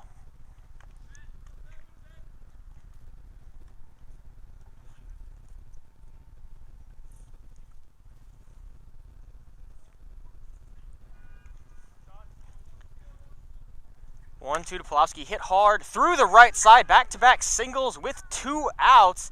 Gideon Hahn cruising into third. He's safe from the throw from right. That's Aiden Talkless, but runners on the corners now, 2 outs. There have been 2 outs for 4 batters, but it was a hit by pitch, a home run from Brady Shannon, a pitching change. It's been a long time since the Merchants got a stomper. Yeah, this is exactly how the rally started in the second inning. 2 quick outs and then single walk, single. Stompers put 2 on the board there. They already had 3 on the board this inning and are looking for many, many more. Pulowski takes off first pitch, but it's fouled off the bat of Trent Keys. Always a tough out, but the Merchants have gotten him twice, both swinging strikeouts. Those his 18th and 19th on the year, but he's also got 19 walks and 18 hit by pitches. Another guy who just puts quality at-bat after quality at-bat on the scorecard. 0-1 misses in the dirt.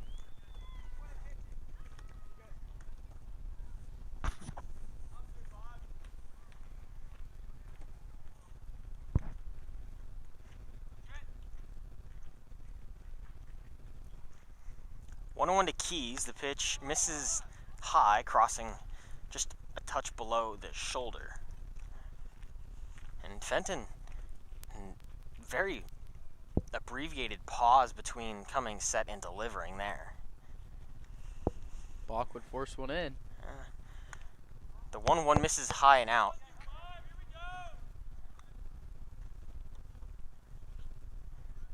Fenton from the right, Keys from the left. Hitters count for Trent, and Hahn and Pulowski seeing the ball well off of him. This could be a chance to take a hack. Pulowski takes off. This one hit hard through the right side again. Third batter in a row with a 2-out single. This one scores Gideon Hahn. Trent Keys now on base. The only stomper not to reach is Cam Hegeman, and he takes the box now. Yeah, 7th RBI of the season.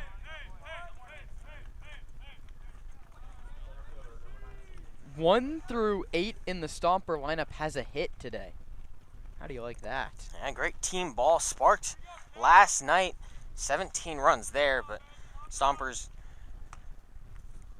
9 through just 3 2/3 against the Merchants this evening. 11 hits, 9 runs. We'll see if they send Trent Keys. He's in a rundown here. They pick back to first, but Keys beats it out to second base. And Connor Pulowski cruises in to score. Excellent piece of small ball there. Keys got hung up after the pitch went home. He kind of hesitated a bit, but then took off when they saw the throw going to first and just beat out the tag. And for the 2nd consecutive game, the Stompers have put up double digits in the first 3 to 4 innings of the game. This has been just a really impressive approach from Zach Pace and Coach Mayo's offense. Pulowski scores. Keys leads off second. Cam Hegeman hits from the right side, a 2-1 count to him. This has turned into a 5-spot all-run scoring with 2 outs. And the man who led off the inning, Colton Boardman, is on deck. 2-1 to Hegeman, gets past. Keys moves just 90 feet away, takes an aggressive turn, and he's headed home. He saw the lack of hustle from the catcher. He slides in safe. The play at the plate not made in time. Mateo Mendoza didn't expect Keys to score 180 feet on a passed ball. It's 11-0 in favor of the Stompers.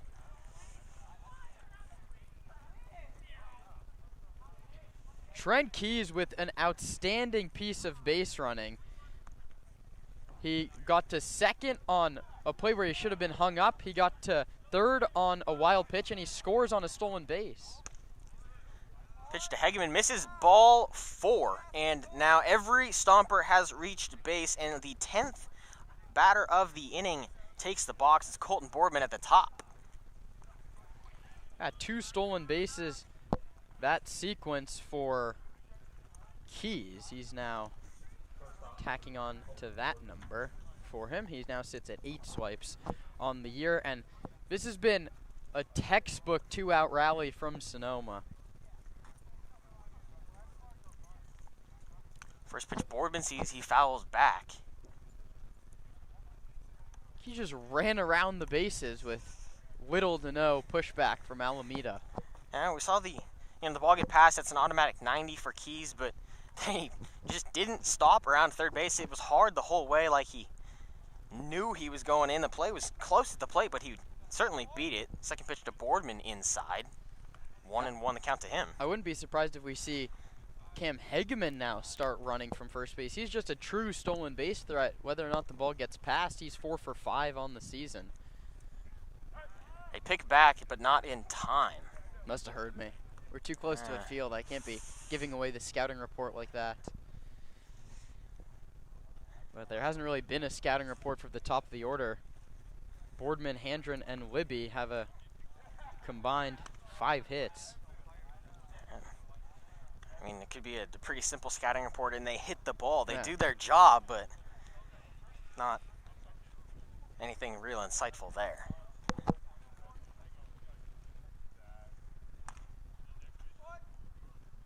That pitch to Boardman misses. Now 3-1.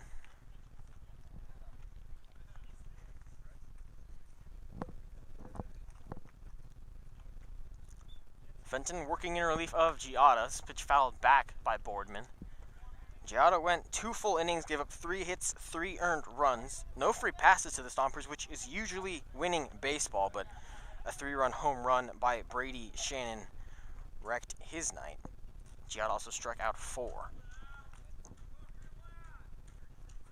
Pitch to Boardman, hit hard right at Giovanetti at second. He throws to first in time to end the inning. 10 Stompers come to bat. It's 6 runs in the inning. The Stompers extend their lead 11-0 through the top half of the 4th in favor of the road Stompers.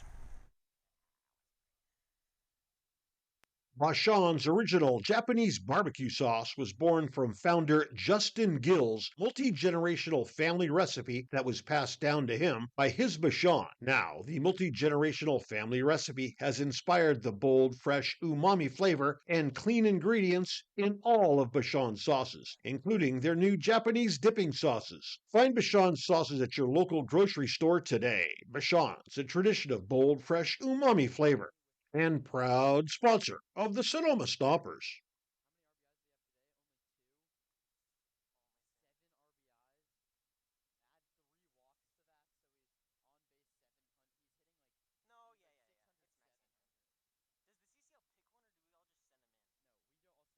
Friedman's Home Improvement. When something breaks at your house, head on over to Friedman's Home Improvement. Remember, if we don't have it, you don't need it.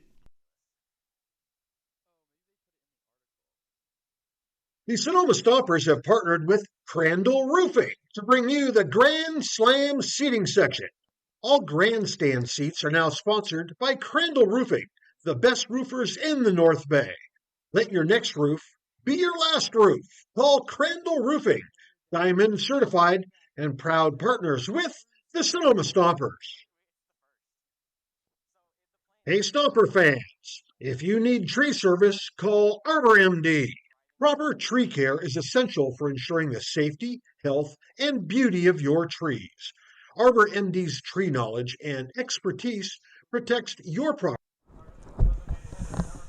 Jaden Harper takes the mound in the bottom of the 4th. He's got 11 runs of support behind him, that courtesy of 11 hits from the Stompers. The defense has been clean, still not an error to be seen. Harper working from the wind. The lefty delivers, and it's hit hard into deep center field. Going back is Cam Hageman out on the track at the wall, but he makes the catch, retires number 20 for the Merchants. That's Jackson Nystrom, now 0 for 1 on the day with a walk.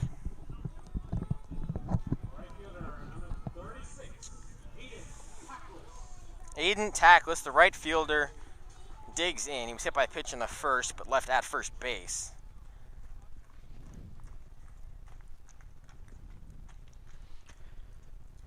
First pitch he sees here from Jaden Harper in for a strike.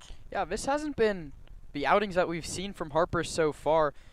After getting the first hitter out in the first inning, the next 3 reached. Second pitch misses low to Talkless.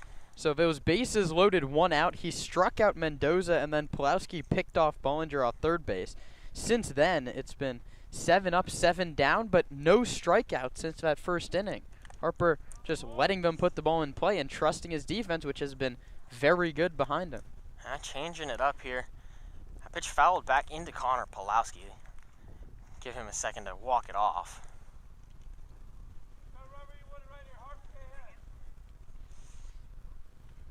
Thanks for joining us on the Sonoma Stompers radio network. This is the last one before a 4-day break. That's for the CCL All-Star Week.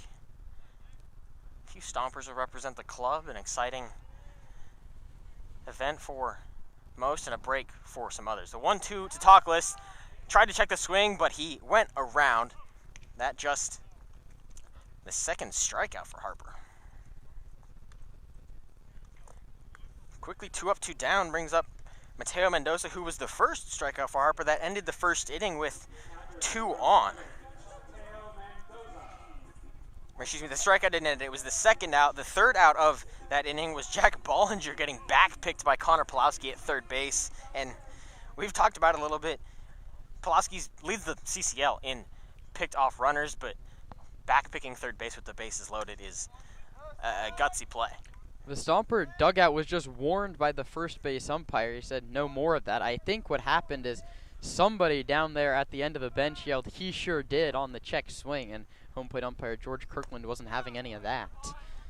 Kirkland at first base, not far at all from the Stomper dugout. Doesn't like that, and it's one more warning than we saw last night in a game that we had said the word warning probably 30 times.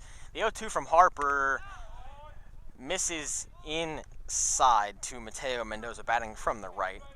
His strikeout in the first was his 10th on the CCL season. That's 2 more than he has hits.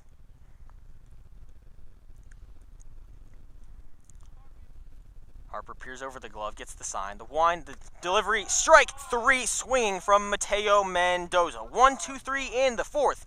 The Stompers lead the Merchants 11-0 on 11 hits and 4 scoreless on Jaden Harper. We'll head to the top of the 5th here on the Sonoma Stompers radio network. The Sonoma Stompers have partnered with Crandall Roofing to bring you the Grand Slam seating section. All grandstand seats are now sponsored by Crandall Roofing, the best roofers in the North Bay. Let your next roof be your last roof. Call Crandall Roofing, Diamond certified and proud partners with the Sonoma Stompers. Hey Stomper fans, if you need tree service, call Arbor MD. Proper tree care is essential for ensuring the safety, health, and beauty of your trees. Arbor MD's tree knowledge and expertise protects your property and enhances its value while also contributing to environmental sustainability and long-term tree health. Call Arbor MD for all your tree care and landscape needs. Nana's estate-grown extra virgin olive oil is made from olives grown exclusively on the property of Vianza Winery. They were hand-harvested and pressed to create Nana's extra virgin olive oil. Go to shop.vianza.com to see why Nana's olive oil is the very best.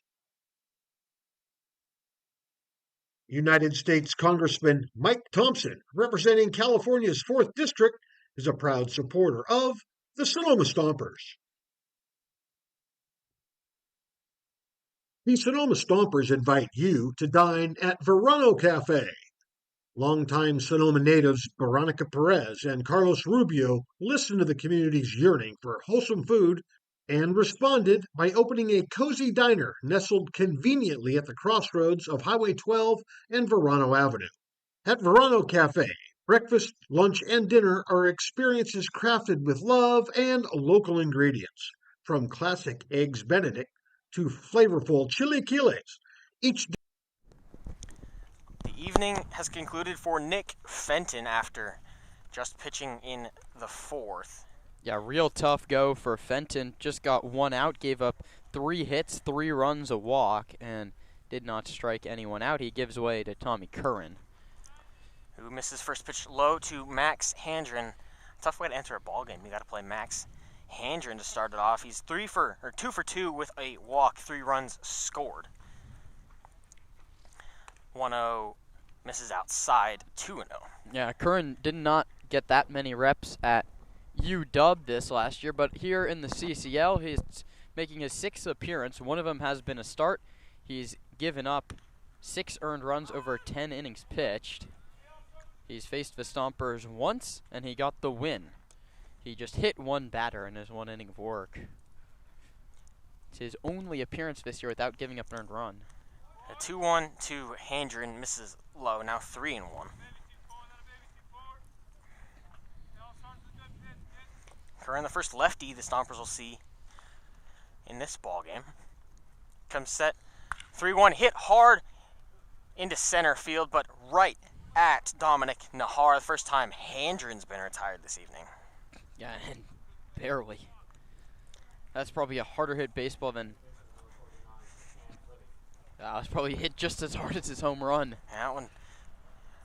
Nice shot to center, but just right at Dominic Nahar. Under it a little bit more, and it might have been out to center. McCann Libby takes the box. A pair of singles and a strikeout. Run scored and a stolen base. This one popped up to the left side. Chase Dittmar ranges in front of Caleb Latimer, and quickly 2 gone for Tommy Curran. Yeah, the Stompers with an 11-run lead, getting a little more aggressive at the plate, going up there, trying to keep the line moving. I wouldn't be surprised if we see a couple runs come back for Alameda. They go back to that uber passive approach. You wait for your pitch. Passive is not even the right word the way they've been playing the last 2 days. It's really just patience. Yeah, it's been a great approach through the last 14 innings for the Stompers. Paul Lazul was hit by a pitch in the 4th. Glad to see him remain in the ballgame. He's ahead of an off-speed from Curran, now left on left. Lazul struck out in the 1st. He singled in the 2nd.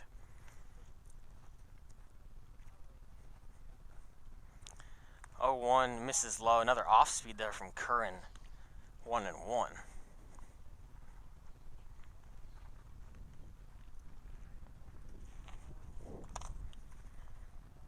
Yeah, Lazul really changed how last inning went for Sonoma.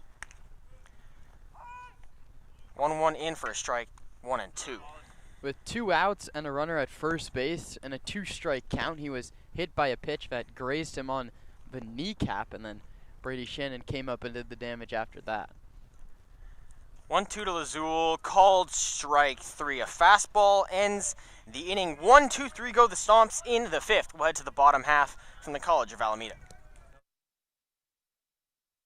The Sonoma Stompers are tail wagging happy to have partnered with Pets Lifeline.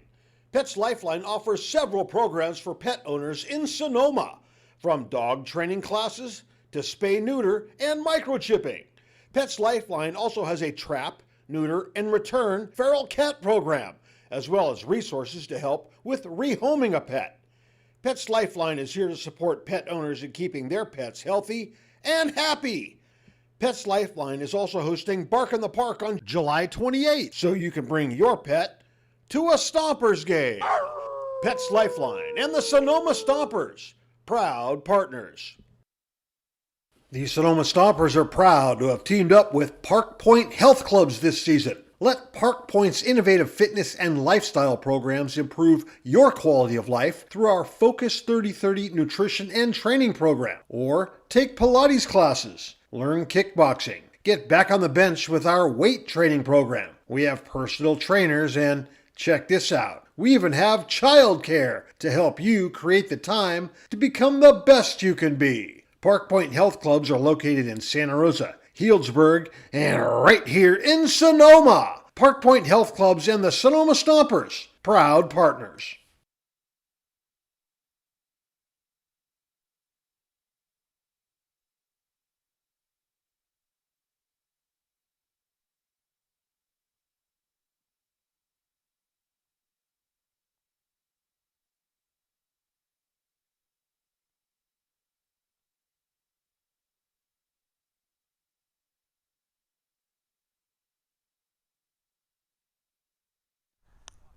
scoreless top of the 5th for the Stompers.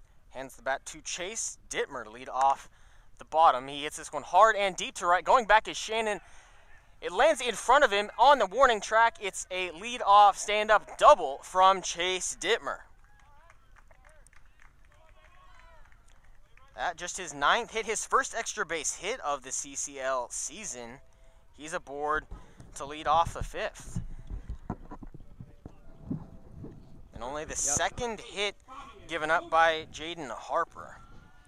Yeah, that ends a nice little run of 10 straight put down by Harper, and the weather has really cooled down since first pitch, and he's had a long time sitting in that dugout between the Stompers just throwing up crooked numbers left and right, and Ben finally had a very quick turnaround. The Stompers went down quietly against Tommy Curran.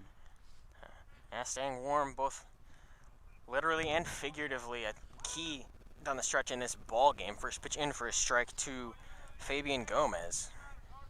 Yeah, he loaded the bases and got out of it without a run in the first inning.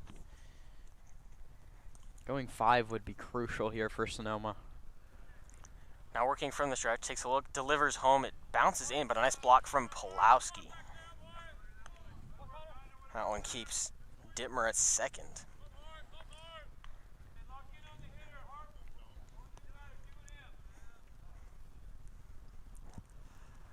One and one to Gomez. Flew out in the second. That one to Cam Hegeman in center. The 1-1 fouled back now over the third base dugout. 1-2 to the 161 hitter. We saw those strikeout numbers jump back up in the 4th inning. He K'd a couple to end the frame. You're working with a runner in scoring position, nobody out. The Stompers are trading bases for outs, really, until the cows come home tonight. But a strikeout would be nice. Continue the shutout. 1-2 from Mason. Called strike 3. Gomez wanted to swing, but it was past him before he could. The 4th strikeout of the game for Jaden Harper.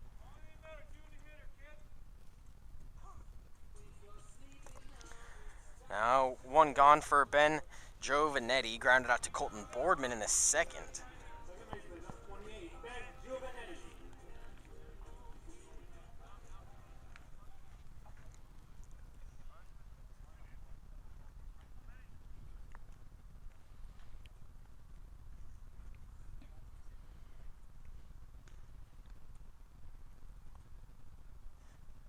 First pitch to Giovanetti in the dirt. Another great block from Connor Pulowski behind the dish. That's the second one this inning from Connor with that runner at second base. Really just textbook, drops to 2 knees and plays it off the chest protector. If you try and run on Pulowski, that's not a good decision. I call him the lifeguard for a reason. You just don't run in front of him. Yeah, leads the league in runners thrown out. That includes both caught stealings and pickoffs. He loves his little back pick move. The 1-0 to Giovanetti in for a strike. A nice pitch there from Harper. What's the real feel out here right now? It feels about 25 degrees colder than it did at first pitch.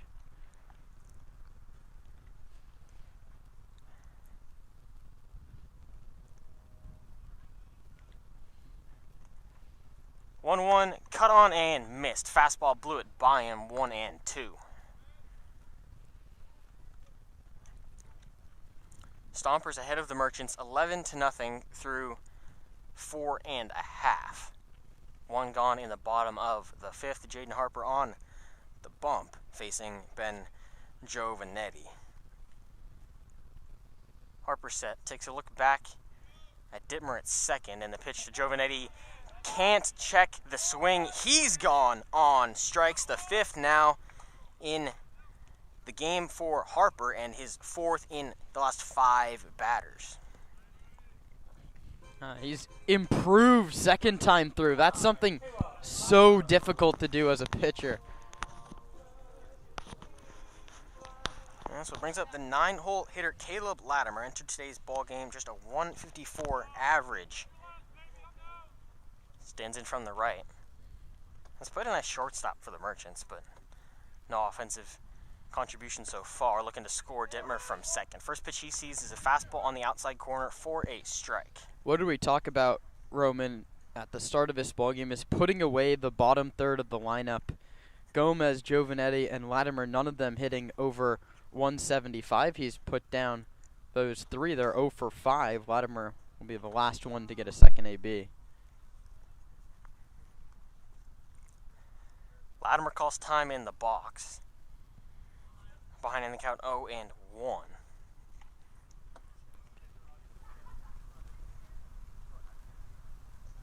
Harper shakes off Pulaski a couple of times, now comes set at the belt. Takes a look back at Dittmer, lifts, delivers, fouled off. Latimer well ahead of the off speed.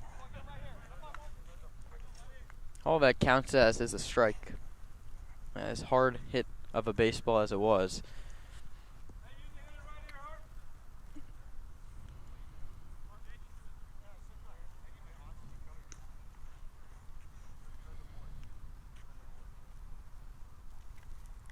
Harper ahead 0-2, runner on second. That was a leadoff double from Chase Dittmer. Takes a look, delivers, misses high with a fastball. Yeah, tried to induce a swing 0-2, went to the high fastball. He's worked back here, back-to-back strikeouts after the lead-up double, and had Latimer right where he wants him at 0-2. Now 1-2. I mean, are you expecting a fourth straight fastball? He has 4 other pitches in the arsenal that he can go to. Harper gets the sign, comes set.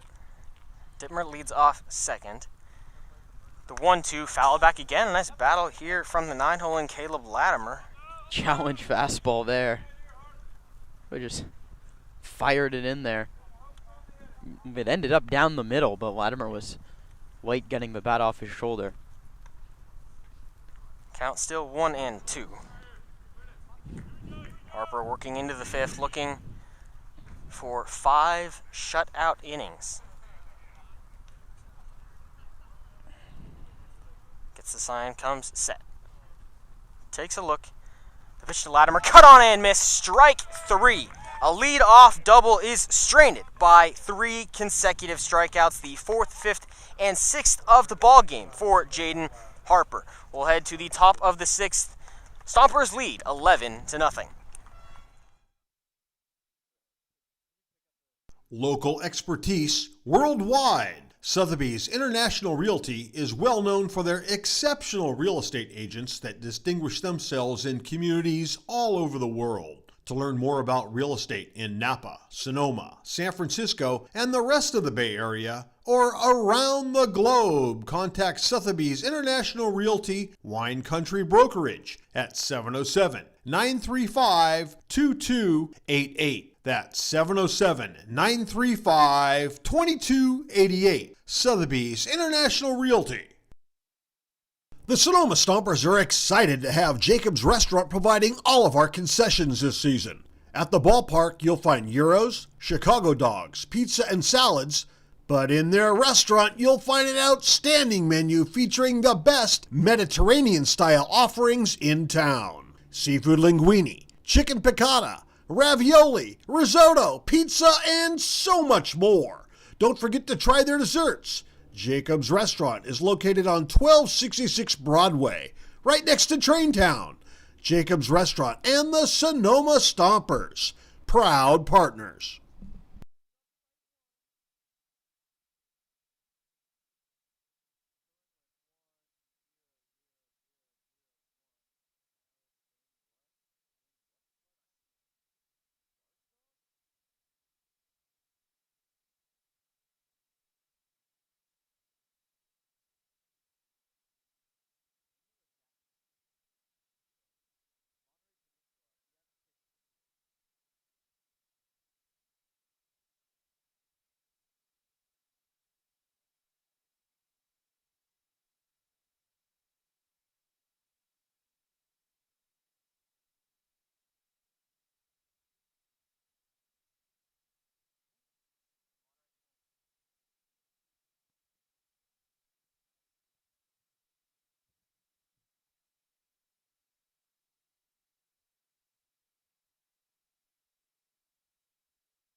Daniel Garcia enters the ball game on the bump for the Merchants. They trailed the Stompers 11-0, just a 2-hit effort for the home team so far.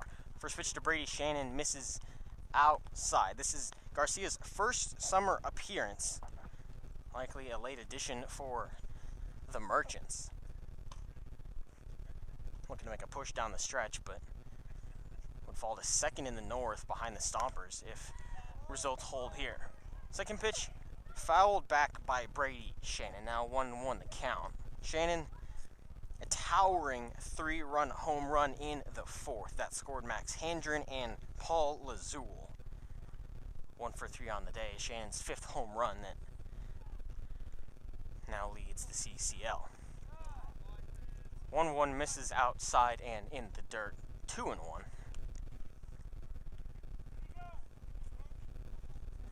They will very tardily appeal to first base, and he did not go.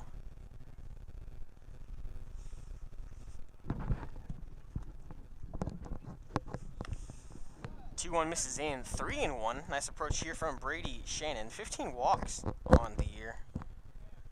Yeah, Garcia, D1 bounce back, started at San Jose State out of high school, pitched last year for Monterey Bay Peninsula. 3-1 hit right back up the middle, past a dive of Caleb Latimer. It's a single for Brady Shannon. Not making the Stomper Player of the Week decision easy. Yeah, Stomper Player of the Week a couple weeks ago. That was a nice week for Shannon, and he's had arguably a better one this week.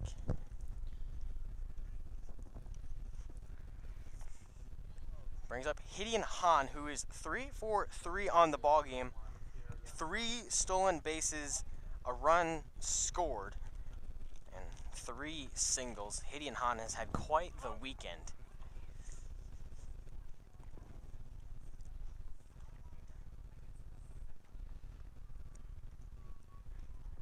Digs in from the left, the righty Garcia dangles the throwing arm as he gets the sign. Kemset takes a look. First pitch to Hahn misses outside. Stompers have been very aggressive on the base paths. You wonder if that continues here, even against a new arm. Danny Garcia, I guess maybe an 11-0 game, you're not really pushing that much for the extra base. Hahn under this one, pops it up into shallow left field. Ranging to make the catch is Bollinger, and he does. First time Gideon Hahn's been retired.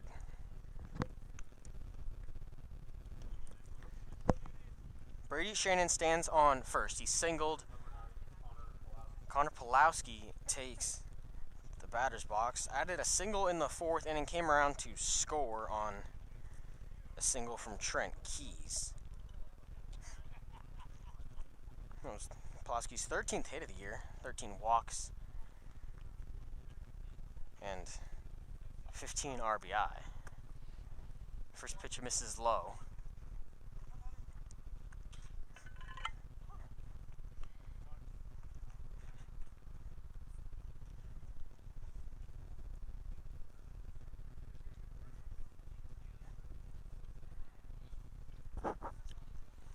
Second to Pulowski again, below the knees, now 2-0. Shannon leads off first base.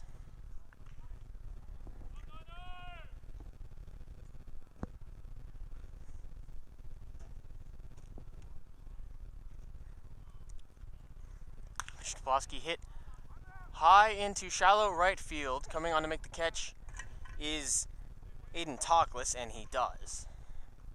Now 2 gone with Brady Shannon on first base for Trent Keys. Well, Garcia's now the 5th pitcher used, and it's just the 6th inning. There's a lot of arms listed on the sheet today for Alameda down in the bullpen, and Sonoma's working through a good chunk of them. Lights slowly coming into play here at Alameda. The once clear skies covered in nothing but gray clouds now. Trent Keys digs in. A pair of strikeouts and a single, as well as 2 stolen bases, and that trip around, he moved from second to third on a pass ball and then just continued all the way home, 180 feet on that ball at the backstop. 1-0 to Keys, cut on and missed. 1-1.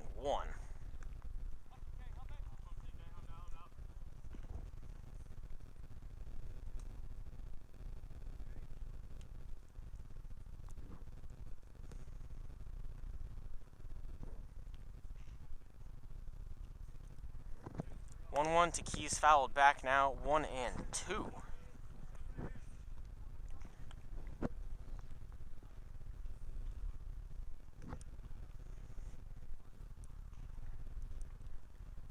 Keys a 183 average entering today's ball game. The on base significantly higher thanks to 19 walks and 18 hit by pitches. He hits this one hard down the right field line, foul.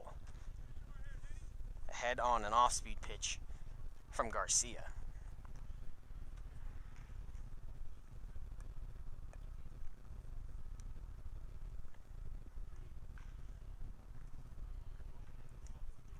Garcia working in his first inning for the Merchants. Comes in relief of Tommy Curran, who followed Nick Fenton, Luke Giada, and the starter Jaden Bitter.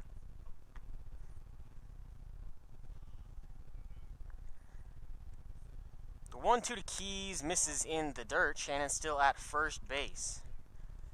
He led off the inning with a single.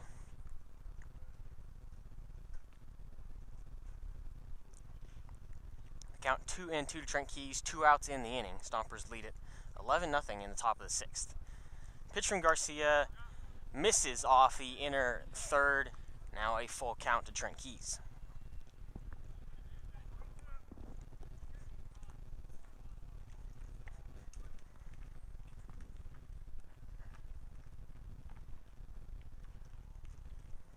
Payoff pitch to Keys, outside ball 4, the 20th walk of the season for Trent Keys. Yeah, great approach there from Trent. Swung and missed early on the high fastball and then just battled back to make it his count. Pulled a couple hard line drives, foul down the line, and then worked himself a walk. The Stompers not giving an inch here, still up 11-0.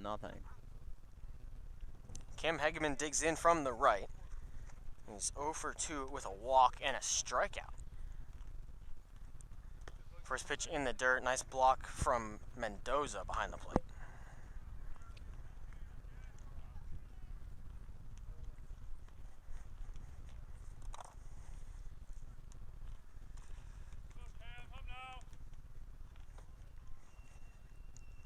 The 1-0 to Hegeman, high 2-0. Stompers slowly brewing a 2-out rally. Another one.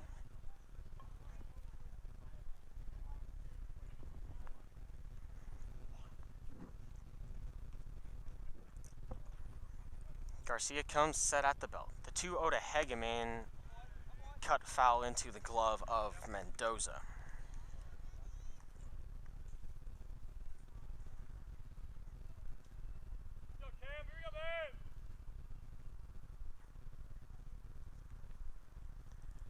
The 2-1 high to Hegeman, now 3-1. Hegeman in the driver's seat looking for his first hit of the ball game.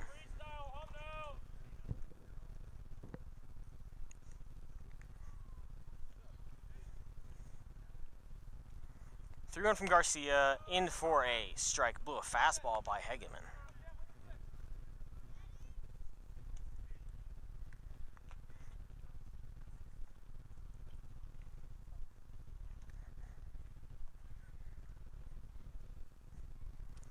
Payoff pitch, hit hard over the glove of Caleb Latimer at short. Brady Shannon waved by Dave Hoke, a stop sign for Trent Keys.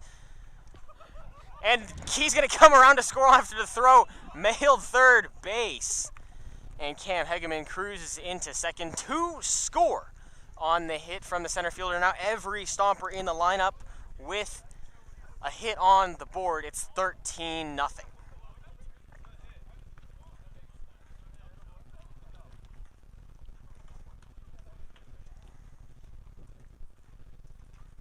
Keys, another excellent display of hustle there. Scores from first base.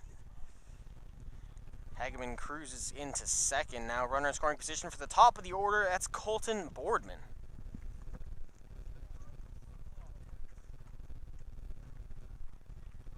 First pitch to Boardman, hit hard, right back up the middle. Running back at the wall is Nahar. It gets down behind him on the warning track. Boardman digging for two. He'll pull up there, and it scores Cam Hegeman. Another 2-out rally for the Stompers, produces 3 with 2 gone. This is the Stomper approach to a tee. They never give away outs. No one is just phoning in an at-bat here. After Keys was in a real tough spot, down in the count, runner on first, 2 strikes. That's the second time the Stompers have been down to their last strike of the inning and turned it into a crooked number. A great approach as we head towards the All-Star break. Max Handren digs in. Pair of hits and a walk, 3 runs scored and a stolen base. Have an evening, Max Handren, and it's just the top of the 6th. Yeah, Colton Boardman heading into the All-Star break regains the team lead in doubles, takes it back from Max Handren. That's his 6th 2-bagger of the season. 1-0 hit hard into left center field. Nahar not able to get to it, cuts it off on a pair of bounces. The throw goes into second base, so it scores Colton Boardman. It's a 2-out RBI single from Max Handren.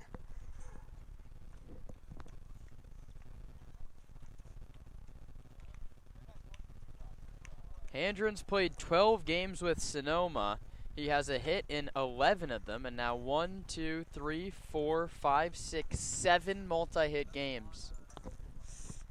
An excellent late addition from manager Zach Pace and general manager Chase Anderson. Great find for the ball club.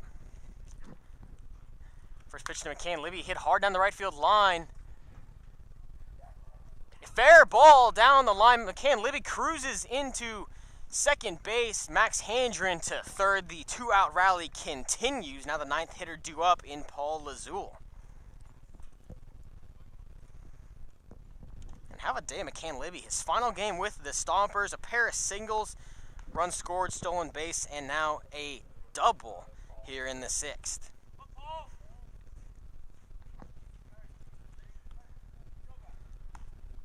Nice piece of opposite field hitting there from McCann Libby. This is now the 5th time in 2 games that the Stompers have sent every single player in their lineup to the plate in 1 inning. First pitch to Paul Lazul, fouled towards the first base dugout. And this is something we talked about a couple games ago, was the Stompers have started ambushing pitchers. When they put together 3, 4, 5 quality at-bats in a row, then we'll see the top of the order swing first pitch, swing second pitch, and they've done it really with a lot of success the past weekend. 0-1 to Lazul, drops out of the zone. A nice hook there from Garcia. Lazul now behind 1 and 2. Pair of strikeouts, a walk, and a hit by pitch. And an arm warming in the Merchant bullpen.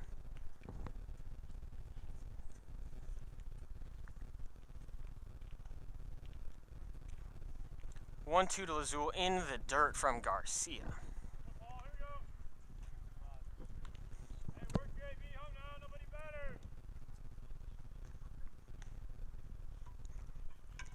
Stompers lead the Merchants 15-0. That's 17 hits to just 2 from the Merchants.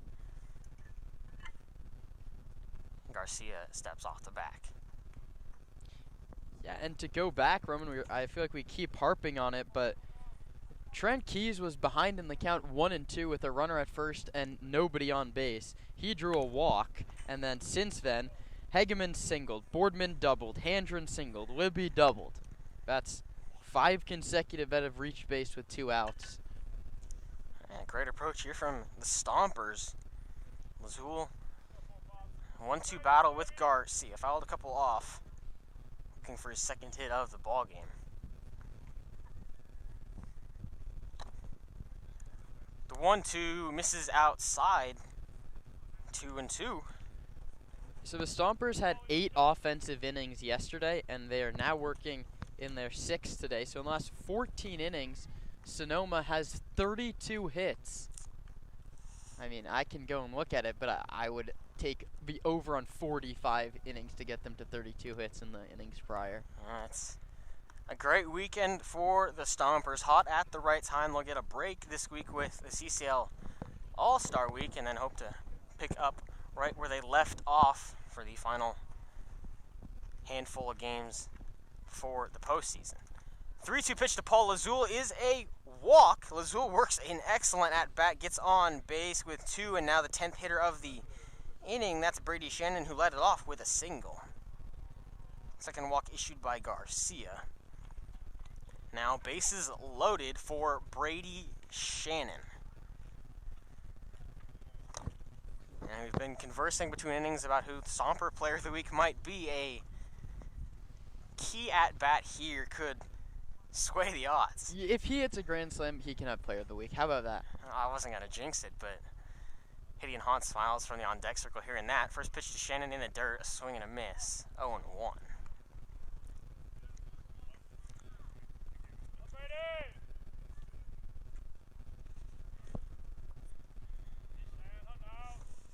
Right on right, Garcia stares in to get the sign from Mendoza. Garcia's thrown 35 pitches this inning. Another hook from Garcia gets another swing from Shannon, now behind 0-2.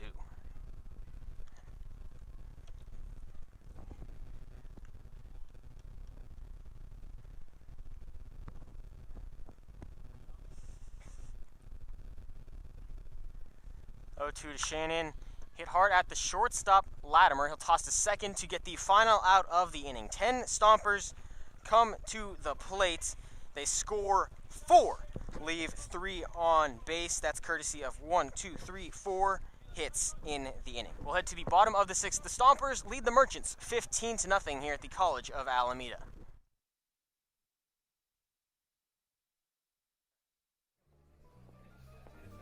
Nestled in the heart of Sonoma, Verano Cafe stands as the answer to locals yearning for wholesome food. Opened by Veronica Perez and Carlos Rubio, this cozy diner is nestled conveniently at the crossroads of Highway 12 and Verano Avenue. At Verano Cafe, breakfast, lunch, and dinner are experiences crafted with love and local ingredients. Each dish is a symphony of taste. But Verano Cafe isn't just about breakfast. Their lunch menu features favorites like fish and chips and classic French dishes catering to all tastes. Dinner includes house-made pasta dishes and elegant entrees. What really sets Verano Cafe apart is its commitment to quality and community. With locally sourced ingredients and a dedicated team that feels like family, Verano Cafe offers a warm and welcoming atmosphere. Whether you're a Sonoma local or a visitor, Verano Cafe promises to elevate your dining experience. Join us today and become a part of the Verano Cafe family. Verano Cafe, located at the crossroads of Highway 12 and Verano Avenue in Sonoma.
Justin Jones comes in relief of Jaden Harper, who was fantastic in his final outing with the Stompers. He gave up just 2 hits, no runs. He walked 1 Merchant and struck out 6.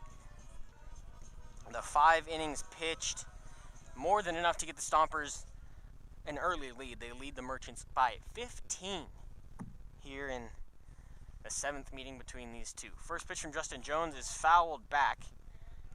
It's the leadoff Dominic Nahar to start the bottom of the 6th for the Merchants. He's 0 for 2 on the evening.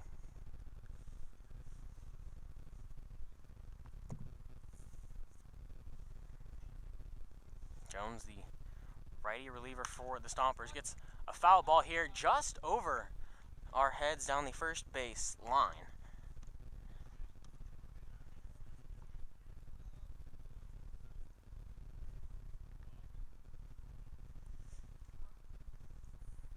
Jones, 6 innings pitched in 3 appearances for the Stompers. He's yet to give up an earned run. He's given up 2 unearned. That was a win against the Menlo Park Legends. The 0-2 called strike 3. A nice off-speed on the front hip from Justin Jones sets down Dominic Nahar, who did not like the call.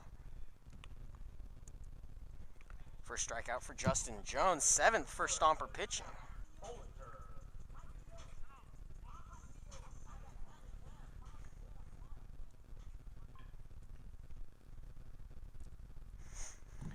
Now Jack Bollinger digs in from the left. He cuts on and misses a fastball. He's late on it.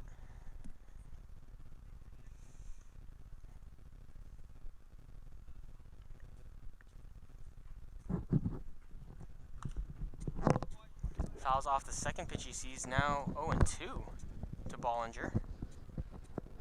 Jones picking up.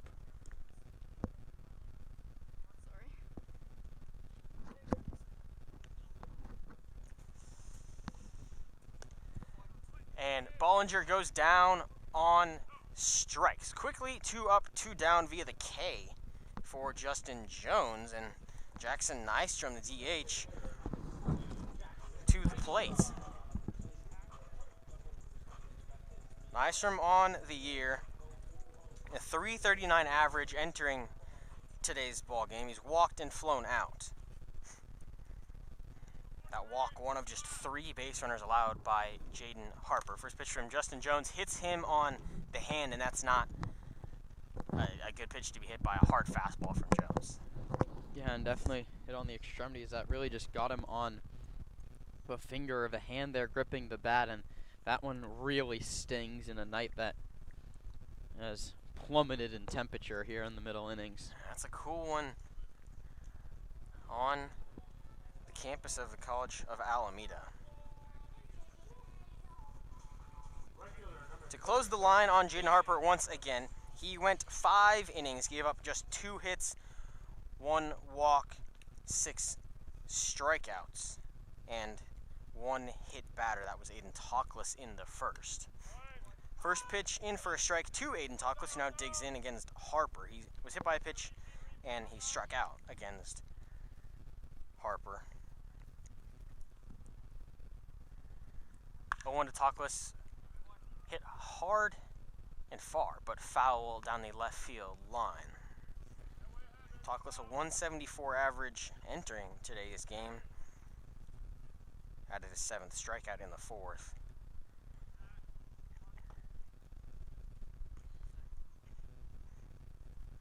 Quickly behind Justin Jones, 0-2. The pitch, cut on and missed, strike 3. Justin Jones strikes out the side in his first inning of work. The Stompers have a commanding 15-run lead over the Merchants. Will head to the 7th inning. Kieran Costa takes over on the final 3 innings before the All-Star break on the play-by-play duties. It's Sonoma Stompers baseball on the Sonoma Stompers radio network. Hey, Stomper fans, if you're looking for roof services, look no further than Crandall Roofing. Crandall's dedicated team of professionals guarantees excellence. From roof repairs to installations, Crandall delivers top-notch solutions with unmatched value. One of the reasons Crandall Roofing stands out is Crandall Roofing uses only Class A fire-rated materials, and Crandall Roofing is certified by the manufacturer who extend warranties up to 50 years. Not only that, but Crandall Roofing's simple pricing plan ensures absolute transparency. Hey, with straightforward rates and no hidden fees, Crandall Roofing makes roofing solutions easy. Visit their website at crandallroofing.com or call 707-586-2500. Let your next roof be your last roof. Crandall Roofing, Diamond certified and proud partners with the Sonoma Stompers.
Top of the 7th inning here at the College of Alameda. I'm Kieran Costa, joined by Roman Raffelli. Sonoma,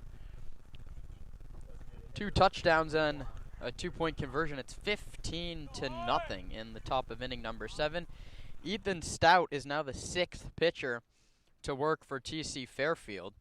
His 5th appearance. His 3rd against Sonoma. The righty delivers and Gideon Hahn takes high. That closes the book on Danny Garcia, and it wasn't a pretty day at the office for Garcia in his CCL debut. 1 inning, 5 hits, 4 runs, 3 of them earned, 2 walks, and he didn't strike anyone out. And Hahn jumps out of the way. No, that one, I think, hit him in the foot, and he's limping up the first base line.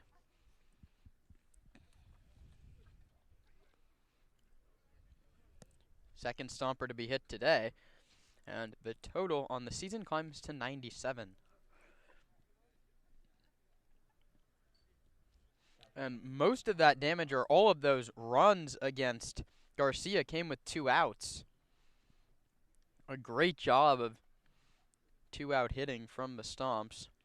Hahn's aboard for now the 4th time today.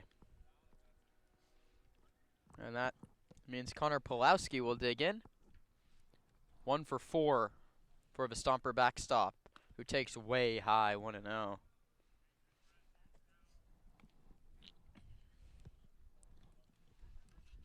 Ethan Stout, a right-hander out of Ottawa University, comes from San Ramon, California. The 21-year-old stands 5'11", and he gives up a cue shot, sinking in center field over Giovanetti. Hahn does not stop around second. He heads towards third. He dives in there. The tag's in time. Gideon Hahn aggressive on the base paths in a 15-0 ball game. Is thrown out at third base. The putout goes 8-6-5. Fielder's choice is, well, no, that goes as a single for Pulowski, actually, and then on the play, a runner is thrown out. Hahn aggressive, trying to get to third base. I don't know how necessary that extra 90 feet is in a game like this. Keys pops it up, third base side. Dittmer gives it a look, and he makes a catch as he bangs up against the screen down the third base line. That's a nice play by Chase Dittmer with his back to home plate. Made a basket catch and banged up against the batting cage down the third base line. Nice day for Chase Dittmer, a double and a couple nice plays at third.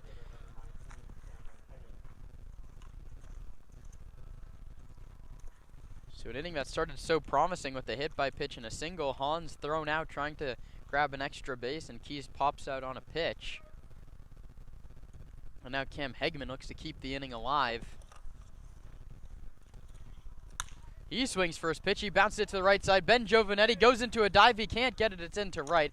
And Connor Pulowski, he's not making it out on the bases. He holds at second. That's 3 consecutive swings from the Stompers again. Yeah, nice aggressive approach early in the count. Hunting the fastball like we talked about in the pregame show, and it's paying off here. I mean, throughout this game, but specifically here in the 7th. Those were hits 18 and 19 on the game.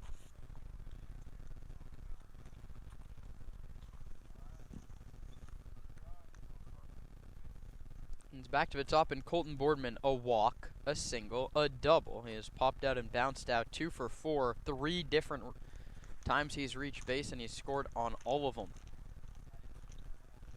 He swings and misses.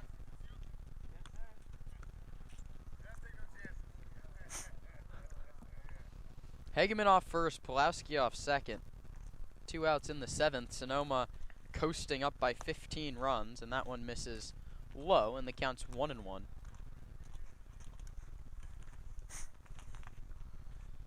Max Handren on deck. He is working a 3-hit game, still 2 hits shy of last night's number, as Boardman lines this one into right field. Base hit. Dave Hoke stop sign for Connor Pulowski. And the ball is slowly tossed in. The bases are loaded. And Hunter Pulaski, I think, ran through the stop sign when the ball was bobbled out in right field. Dave Hoke was pointing down at third base. Oh, and it was Tackless overran the ball, and Dave Hoke kind of like waved Pulowski in home after that. But I mean, Stompers continuing to just take 90s and put the ball in play. Hegman held at second. That's a 3-hit day for Colton Boardman. He now tacks on another RBI. Sonoma are hitting the cover off of the baseball the last 2 days, and Max Handren's done a lot of that damage. He had a 5-hit day yesterday, a 3-hit day today, and he grounds this one foul. Out in front, you saw him a big first step, a big kick of the front leg, and then brought it down, and then the pitch came, and he pulled a foul. Stout against Handren. Max 3 for 4 with a walk. He scored 3 times. Started the scoring with a 2-run homer in the first. He takes a called strike outside edge. Stompers 3 hits in the inning. A run in and a couple on. The lead now 16-0. Stout delivers to Handren, and Max takes low 1-2. McCann Libby in the on-deck circle. If he comes up to lead off the 8th, that could be his last competitive swings in a Stomper uniform. Stout to Handren, and he struck him out swinging high fastball. It's just the 8th strikeout by Alameda pitching, but the Stompers tack on another run on 3 hits. Time to stretch here in Alameda. Sonoma on top 16-0. You're listening to Stompers Baseball on the Sonoma Stompers Radio Network.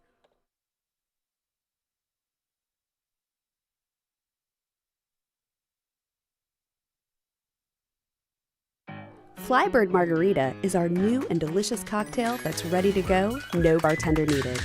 Flybird Margarita is crafted in Mexico with 100% Mexican agave wine and all natural.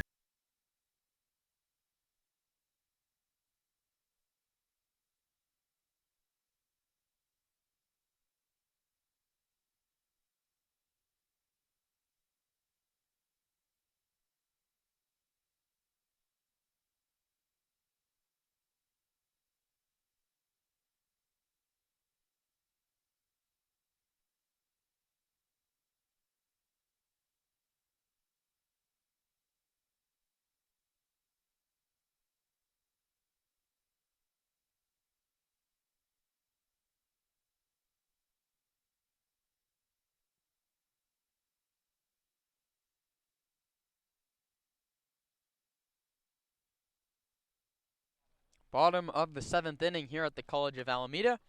Justin Jones struck out 3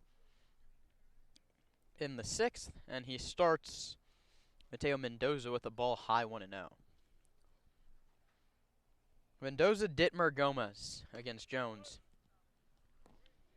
That one misses. It counts 2-0 now. Sonoma leads at 16-0. 3 in the second, 6 in the 4th, 4 in the 6th. They tacked on again in the top of this 7th inning. Mendoza swings and misses. Jaden Harper really finished his Stomper summer strong, 5 shutout innings. Jones is picked up right where he left off. He induces a swing and a miss. 2 balls and 2 strikes to Mendoza. Mateo trying to avoid a hat trick. He struck out swinging in the 1st and the 4th against Jaden Harper. Justin Jones delivers, and it's low with an off-speed pitch. The count runs full 3-2.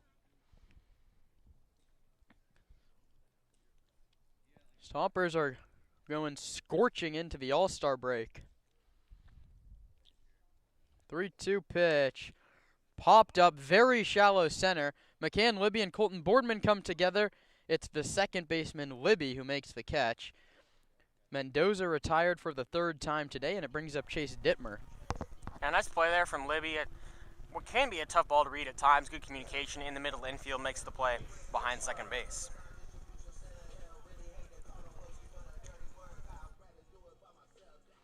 Chase Dittmer has the only extra base hit and one of just 2 hits for the Merchants. He doubled. He's 1 for 2. He fouls this one back to the screen. He is probably 2 of the hardest hit baseballs for Alameda today. He had a very hard ground ball at McCann Libby. That ended in an out to lead off the 2nd inning. He led off the 5th with a double. He hits with the bases loaded or bases empty, beg your pardon, goodness, and 1 out. That one is in there for a called strike, 0-2.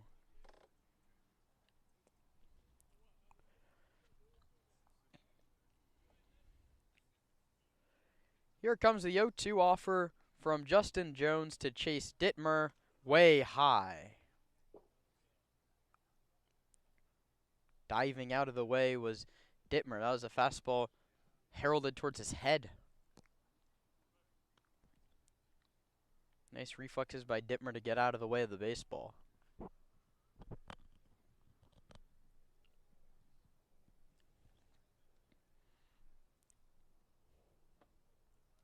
Justin Jones steps off before a 2-2. And Felix Zhang will clean off home plate, give everybody a minute. A nice thing to do for Chase Dittmer. Clearly a little bit shaken up after a fastball just whizzed past his face.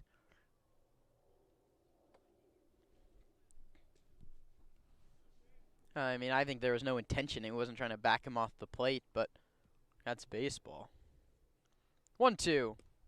Low, 2-2.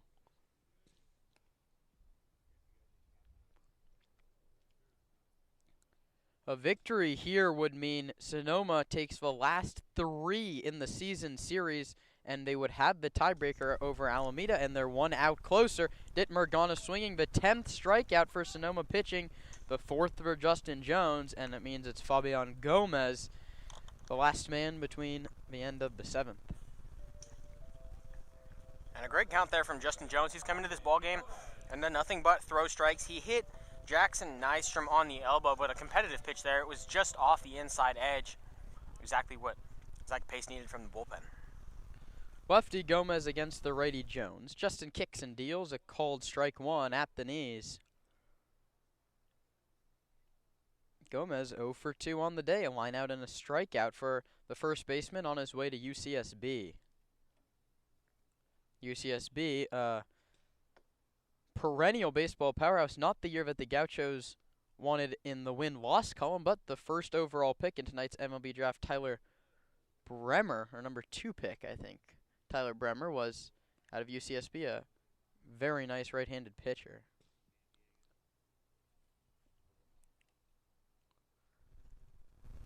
Yeah, Bremer went before Whole the bunch LSU names. ace, and, big holiday name went 4th.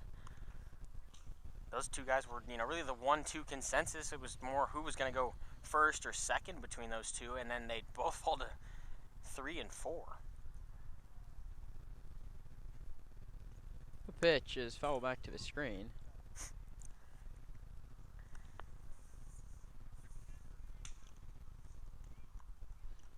The Giants wound up taking shortstop out of Tennessee, Gavin Klein, and the A's. I mean, we are in the East Bay.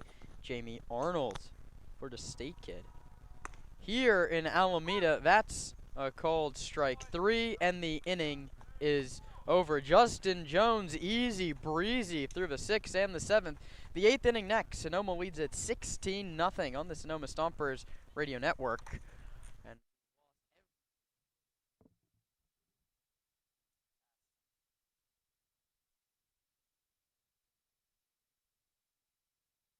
Flybird Margarita is our new and delicious cocktail that's ready to go, no bartender needed. Flybird Margarita is crafted in Mexico with a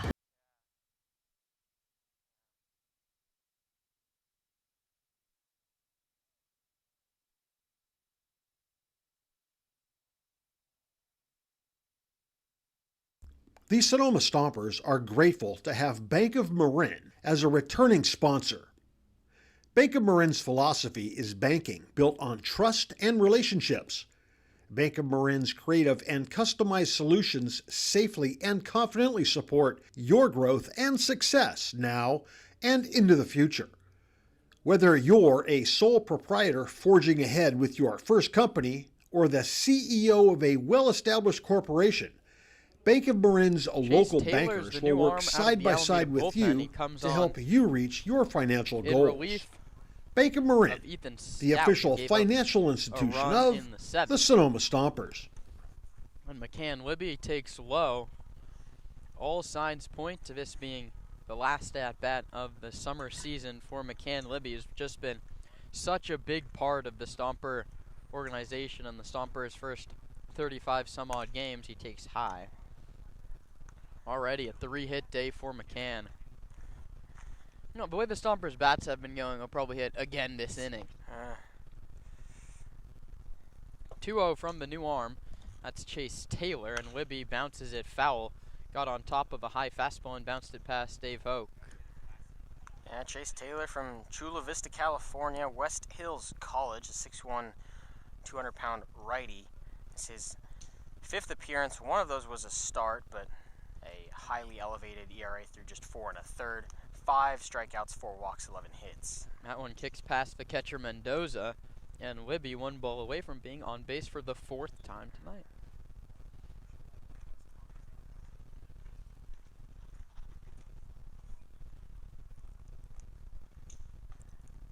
The pitch is low, ball 4, and McCann Libby will jog down to first base. 4th time he's reached, and that brings up Paul Lazul. 1 for 3, also hit by pitch and a walk.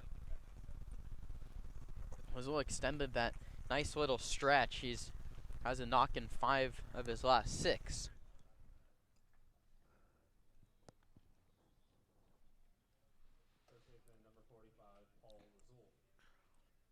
Taylor might just be tasked with mopping up this game for good and getting the last 6 outs. Lazul a lefty against the 6'1" Taylor, who likes the sign he gets and fires a strike past Lazul. Brady Shannon in the on-deck circle, 2 for 5 tonight, a 3-run home run, a single. So 3 RBIs, 2 hits, and 2 runs scored for the powerful righty out of Youngstown State. We'll see how many aboard when he bats in the 8th. Lazul bounces it back to the screen, 0-2.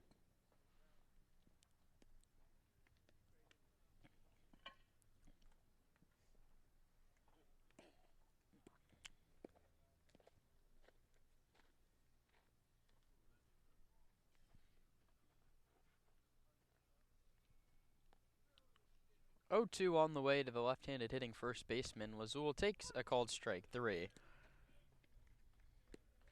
And the strike zone expands as the night moves on here at the College of Alameda.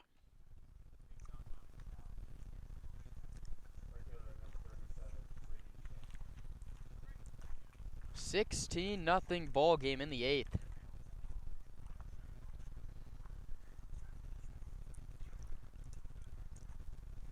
Taylor will work right on right against Shannon, looking for his 3rd hit.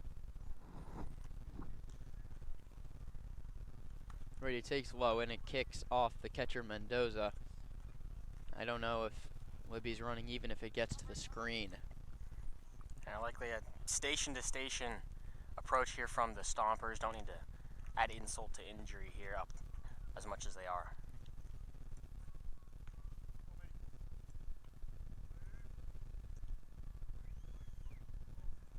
Pitch to Shannon, low, blocked again, 2-0.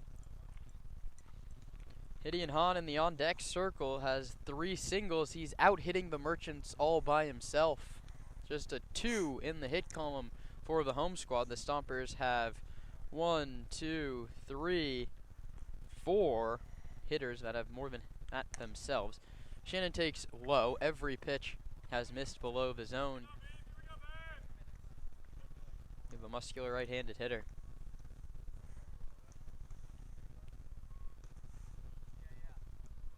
16 runs, 20 hits, no errors for Sonoma. 0-2-2 for Alameda. The pitch to Shannon is a 3-0 called strike inside corner. And I wonder which of those 3 numbers Zach Pace is most excited about. It might be the 0 in the errors column. I would venture to guess it is, especially after the rough week. the Stompers had defensively to begin it. They've righted the ship, and, I mean, they've also put up over 15 runs in their last 2 ball games. Shannon hits this one on a line, foul down the left field line. And he'll head back and see a 3-2 pitch.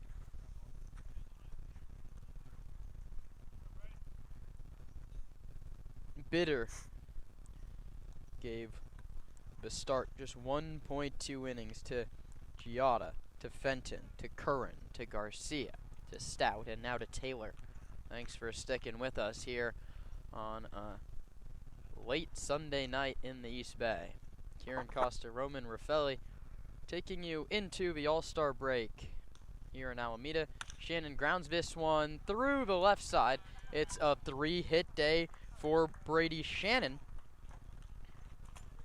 He becomes the 5th Stomper with 3 hits tonight, and that means Gideon Hahn will come to the plate. 16-0 ball game. Sonoma in front in the 8th inning, 1st and 2nd with 1 out. That brings up Gideon Hahn. 3 singles, a pop out, and a hit by pitch. He was also thrown out trying to get to third base in an 11-0 ball game for whatever that's worth. 15-0 ball game, actually. It was just last inning. Yeah, Hahn just trying to extend the bases there, try to put some more stats on the sheet, trying to get recruited to a Division I school here down the stretch. Not a bad opportunity. Takes low. He's ahead 1 ball and no strikes.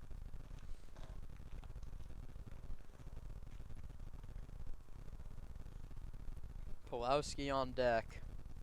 Taylor's 1-0. Hahn takes a called strike, 1-1.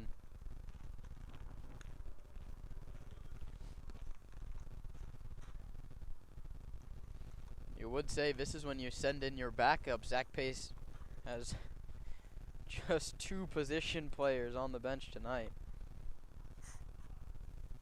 The pitch to Hahn. It's grounded to second base. Giovanetti ranges into the hole and throws out Hahn at first base. And Giovanetti's been strong out there for definitely not a natural second baseman. He'll be the first to tell you that. Yeah, nice play there, ranging to his left, fields it, and throws on the run, fading away from first base. That's not an easy play, but he got it done. Not by any stretch. This would be a 20th win on the season.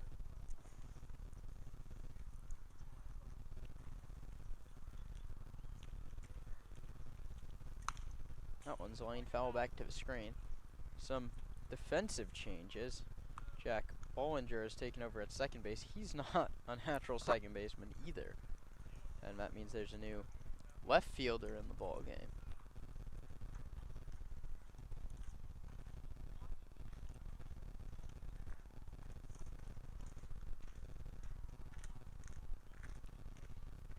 Taylor ready to deliver an 0-1 to Pulowski, who takes called strike at the knees, 0-2.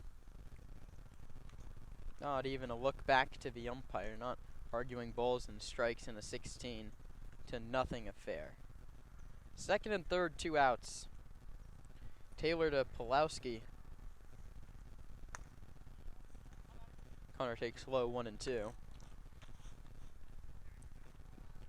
This would be a 2nd consecutive 20-win CCL season from Zach Pace. That's no slouch of an accomplishment for a long-time Stomper manager.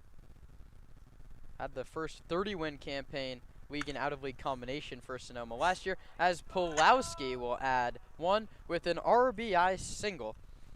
Just threw the bat head at the baseball and knocked it past the third baseman into left field.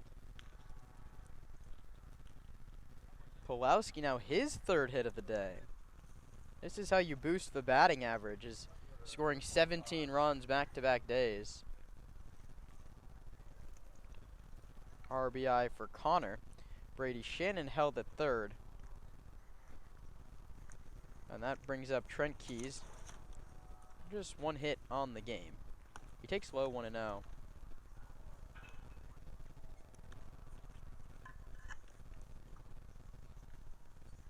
Trent struck out twice, walked, singled, stolen a base. He's put on some real heads-up base running out there. Just run all around the bases every chance given. The pitch to Keys is in there for a called strike. The count's 1-1. Justin Jones seems to have a sweatshirt on. We'll see how Zach Pace wants to get the last 6 outs of this ball game. Taylor, a right-handed pitcher. Keys, a left-handed hitter. The delivery is low, and it's blocked by Mendoza. 17-0 your score. We play here in the 8th. The Stompers have thrown up 7 zeros with their pitching staff. They've scored in 6 of the 8 frames offensively.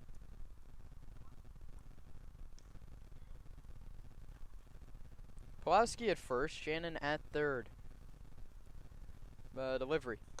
Swing and a miss from Keys. And as the Stompers head into their all-star break, some Alameda news. Brian Wu, who's born and raised, went to Alameda High School. He will go to the MLB all-star game, represent the Seattle Mariners.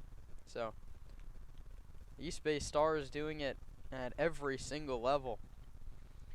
2-2 to Keys. He takes low 3-2, and Trent Keys will give you the exact same at-bat in a 1-0 game in the 9th as he will in a 17-0 game. And I feel like that's true of many of Zach Pace's hitters, and that's the approach that's been ingrained in them now 37 some odd games deep into the summer. Payoff pitch. Keys swings and misses. The throw down to first base is in time. Keys is retired, as is the side. The Stompers tack on one more just for fun. 17-0 after 7.5 here at the College of Alameda.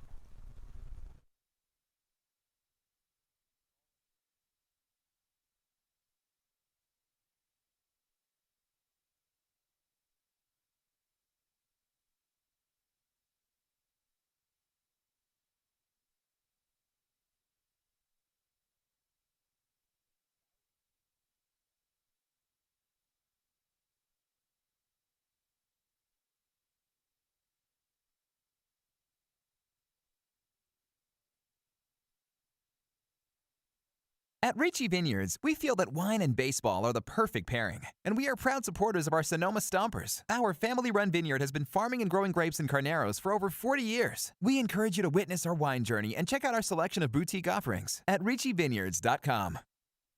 The Stompers are proud to have Adams Chiropractic as our official chiropractor. Keeping our players healthy and in the lineup is our #1 priority. And Adams Chiropractic is right there every step of the way, thanks to Dr. Lawrence Adams.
New arm for the Stompers, it's Chris Albee. He comes on to relieve Justin Jones, who went 2 innings, did not allow a hit.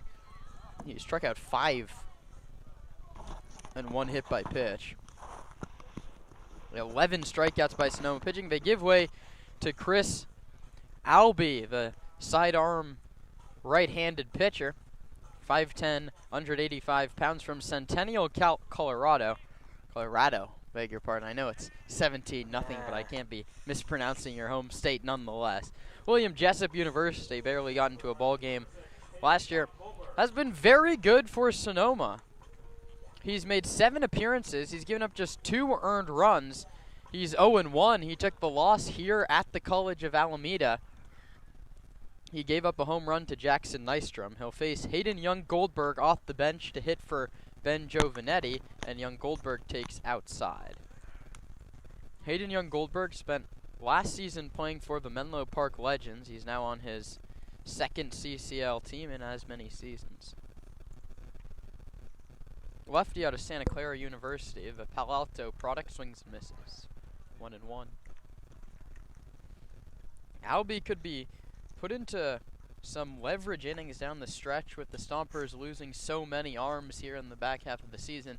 This is far from it. 17-0 Sonoma. Albee delivers. Young-Goldberg takes outside. So maybe the zone's just opened up for the winning team. Albee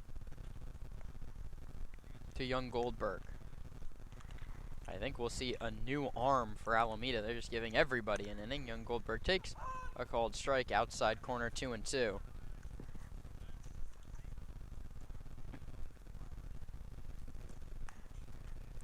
Caleb Latimer, and then back to the top of the order, and Dominic Nahar here in the 8th. Albee staring in to get his sign. Ready to deliver a 2-2 pitch. Here it is. Young-Goldberg takes just below the knees, 3-2.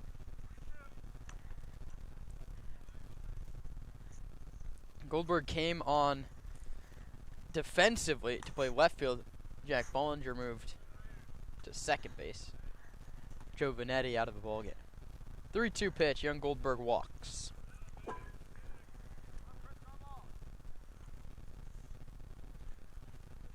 And that is just the third base runner since the first inning for the Merchants, who have just sat out on the ball field and watched a parade of Stompers cross the plate. That brings up the 9-hitter Caleb Latimer, a ground out and a strikeout. Harper struck out 6 in 5 innings. Jones followed up with 5 Ks in 2 innings. Albee looks for a couple strikeouts of his own, and he misses just low.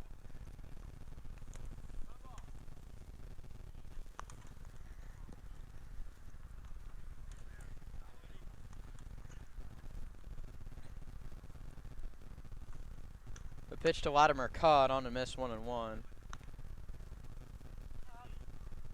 Albee works right on right against Latimer. He'll have to deal with Dominic Nahar after this.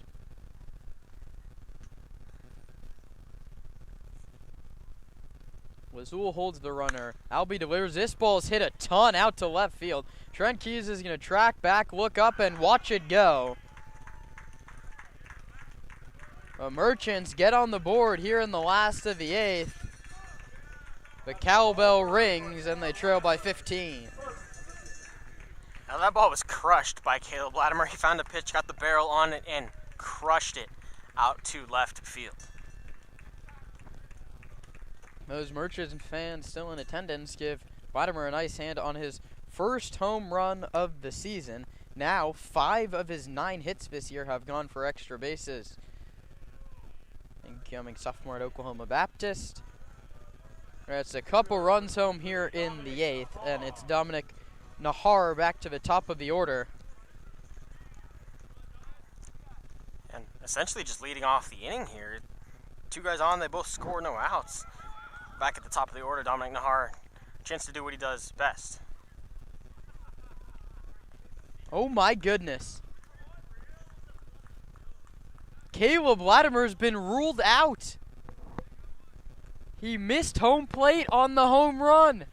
And that's why you watch a 17-0 game in the 8th inning.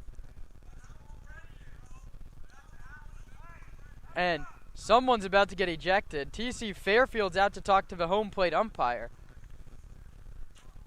He just has a couple of questions, and I think the call was that Caleb Latimer did not put a foot on home plate, thus giving himself up. And Connor Pulowski clearly noticed it. He said, "Chris, throw me the baseball. Let me step on home plate and get the out." That's heads up baseball from Pulowski.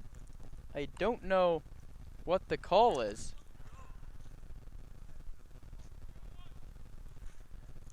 Yeah, that's... So, 1 in and 1 out, I think, is the call. Caleb Latimer, does he get the home run? This is a scoring disaster. Is that would it be like a 1-2 put out? Or is it a 2 unassisted? No, that's a great question. I mean, the Stomper coaching staff loves to give me guff on how I score the game. I'd love to hear their input on that one. Well, it's like if you tag up too early, you have to check back to third and step on the base. I wonder how that goes in the book. And respect to a point to Felix Zhang. He's umpiring this game that like it's not 17-1.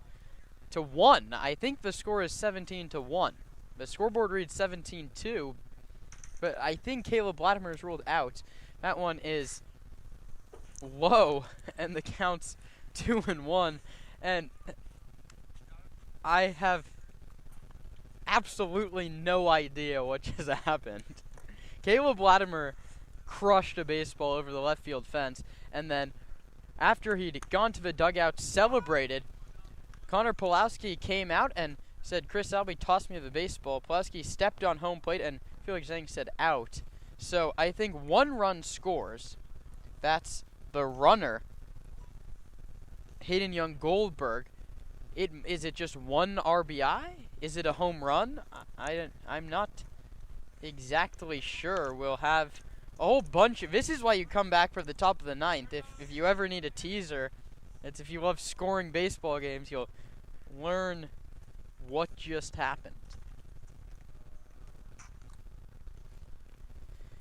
3-2 pitch. Bounce to third. Handren fields a short hop, throws in time to get him. That's the 2nd out of the inning. What? Yeah, and I have no idea what to say there. Heads up to Connor Pulowski. I mean, he watched it, and then I guess someone from the Stomper dugout yelled out and asked him. He was like, "Oh yeah, he clearly missed the bag or the base." But that's a new one, and I mean it happens in the bottom of the 8th in a 17-1 ball game, not 17-2. It's not a game. 2-run home run. There's a lot of question marks. I mean, this has been some sort of implosion from Alameda.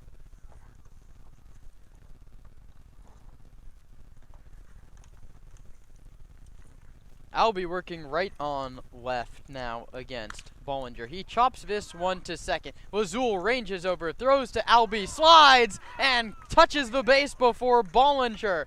The putout goes 1-3 and a nifty slide by Chris Albee. So the putout goes 3-1, and that will do it. Just 1 run on 1 hit, and now T.C. Fairfield's been ejected and he's coming out of it, and now things have really gone south. T.C. Fairfield's screaming at the home plate umpire, Felix Zhang. We'll step aside. We'll come back for the 9th on the Sonoma Stompers Radio Network.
I don't even know. So I think Caleb Latimer will stand having his first home run of the season, and then the runner Hayden Young Goldberg will be out on a 1-2 fielder's choice, and Ben Sebastiani takes inside. 1 ball and no strikes. Top of the 9th inning, 17-1 the score, and a new arm on the mound. The pitch is high 2-0. Yeah, this is Jackson Garcia. This will be his fifth appearance on the season. 3 from the bullpen, 1 as a start, a 6.0 ERA, and 9 innings pitched, 12 strikeouts, and 8 walks. Sebastiani fouls it into the glove. So good news for Chris Albies ERA. It's just 1 earned run charged against him in an inning of work. That's a nice way to keep the numbers down. Swing and a miss. Big hack, 2-2. And the Stompers played for 4 hours and 4 minutes yesterday. We've only played for 3 hours and 10 minutes today, but another game filled with baseball oddities. Sebastiani swings and misses. He's gone via the K, and that brings up Colton Boardman. Yeah, I don't know what to say happened. This is where I need the analytics team to Google when was the last time a runner missed the plate on a home run in Major League Baseball. I don't know if it's ever happened. Definitely not the lead runner. That one's fouled back to the screen. More housekeeping notes. T.C. Fairfield, the manager for Alameda, was ejected in between innings for arguing with the home plate umpire. And new baseballs are needed. Jackson Garcia is the new arm, the second Garcia to throw today. 1-1 with an ERA of 6 in 9 innings. And Casey Gilroy, the bench coach, will come help us with the scoring of that play. Hopefully someone has to do it. I don't know. That one's outside.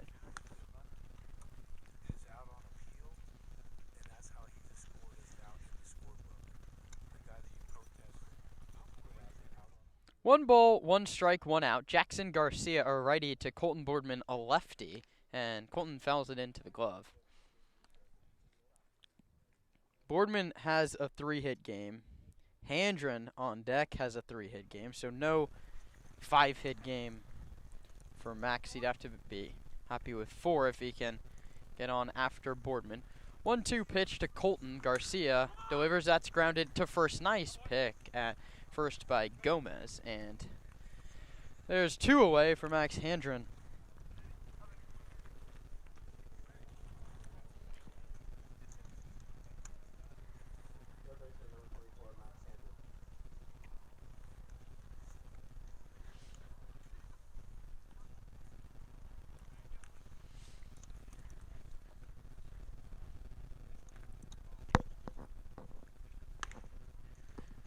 Handren takes a ball 1-0.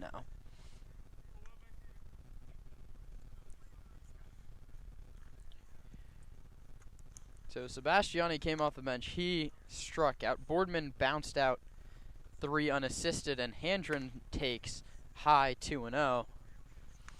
And I may have spoken too soon when I said Libby ended his Stomper career with a walk. He's in the on-deck circle.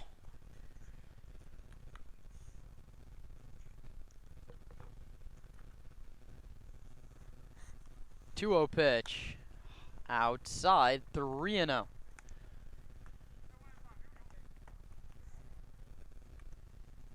think Max is hacking.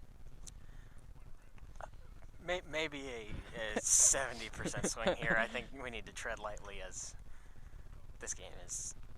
It's 17-1. The Merchants have lost their manager and have lost an RBI on what looked to us like a 2-run home run. Here's your final ruling. It's a home run for Caleb Latimer, his first on the season. 1 RBI. It goes in the book as a solo shot, and the runner, Hayden Young Goldberg's, out on appeal. So thanks for sticking with us through all of this.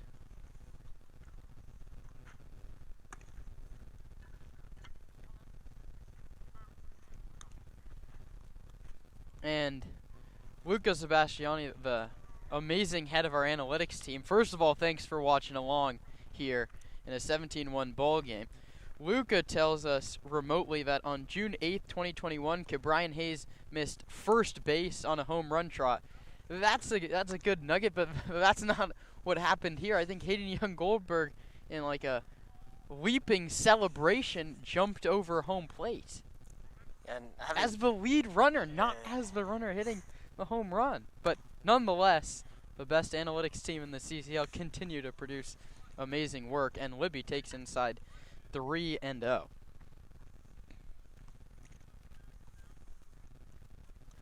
mean, that is outstanding work from Luca Sebastiani. Get that into us. And having looked back at the Merchant stream, it appeared as though he stepped in front of it and then like kind of did a little turn to watch his guy come in and just kind of missed it. It's tough to tell. The camera's pretty far away. I mean, not pretty far away, but it's tough to tell. You know, you don't have the exact angle that you might have in the MLB or anything, but not a great case. Libby pops this up. Back to the pitcher. 3 Merchants come together, and it's Jackson Garcia who makes the catch. And the side is retired. Max Handren walks to reach base for a 5th time, but he's left at first. 3 more outs to get for the Stomper bullpen in the bottom of the 9th when we come back.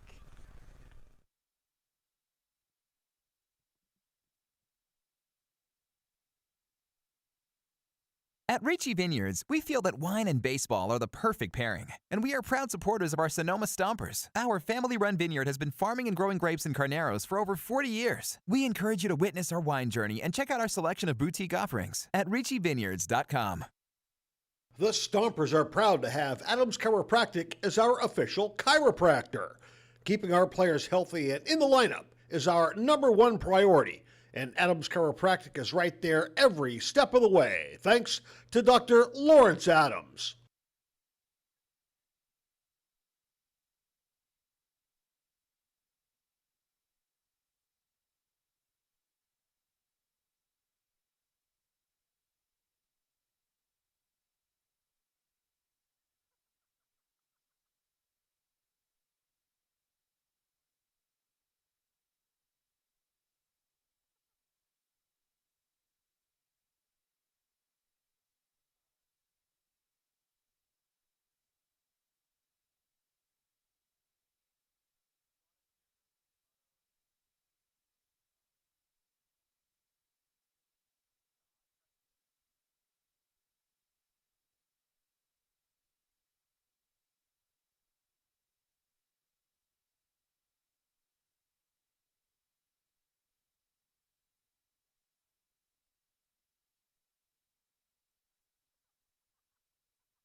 Cresco Rents.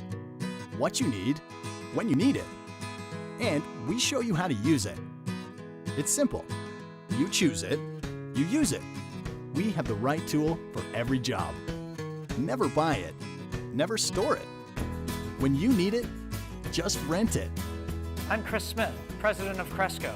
If you need it, Cresco's got it. All over the Bay Area and online at CrescoRent.com.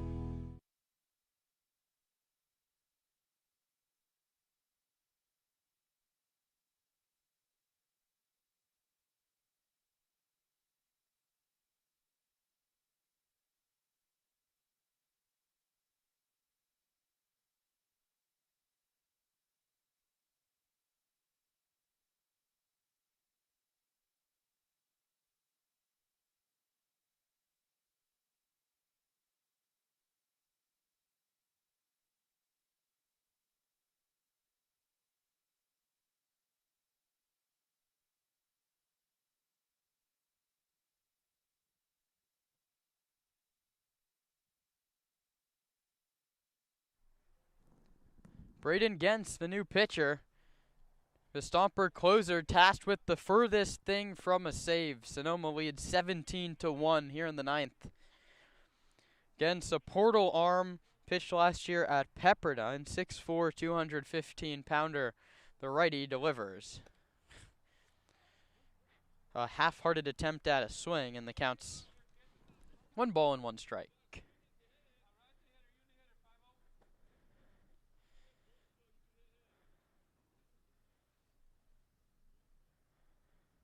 The pitch, high and off the glove of Pulowski. It's a pinch hitter for Alameda here.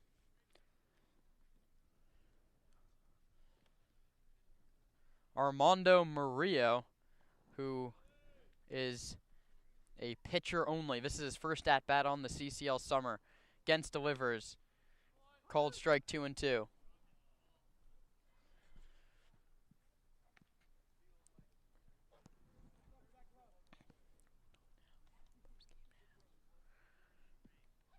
Two coming against to Murillo.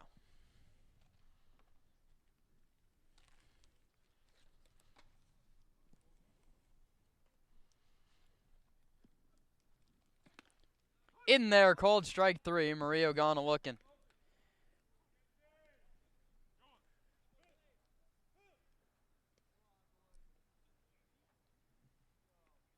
Now batting, the right fielder, number 36, Aiden Tackless.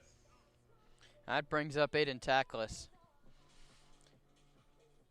I feel like I've said this a couple times now this past week, but even in a 17-1 baseball game, so much can happen. I mean, I've never seen a lead runner miss home plate.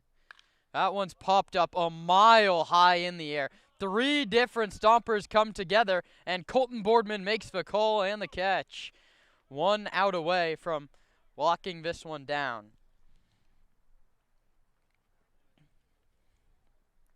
Braden Gens has still yet to give up a run in relief. All earned run charged against him have been as a starter.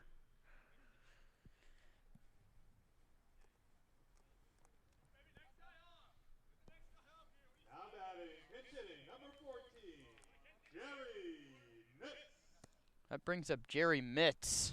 He is the last man standing between the Stompers and the All-Star break. He hits it on a line into center, reaching up to make the catch, and the ball game is over.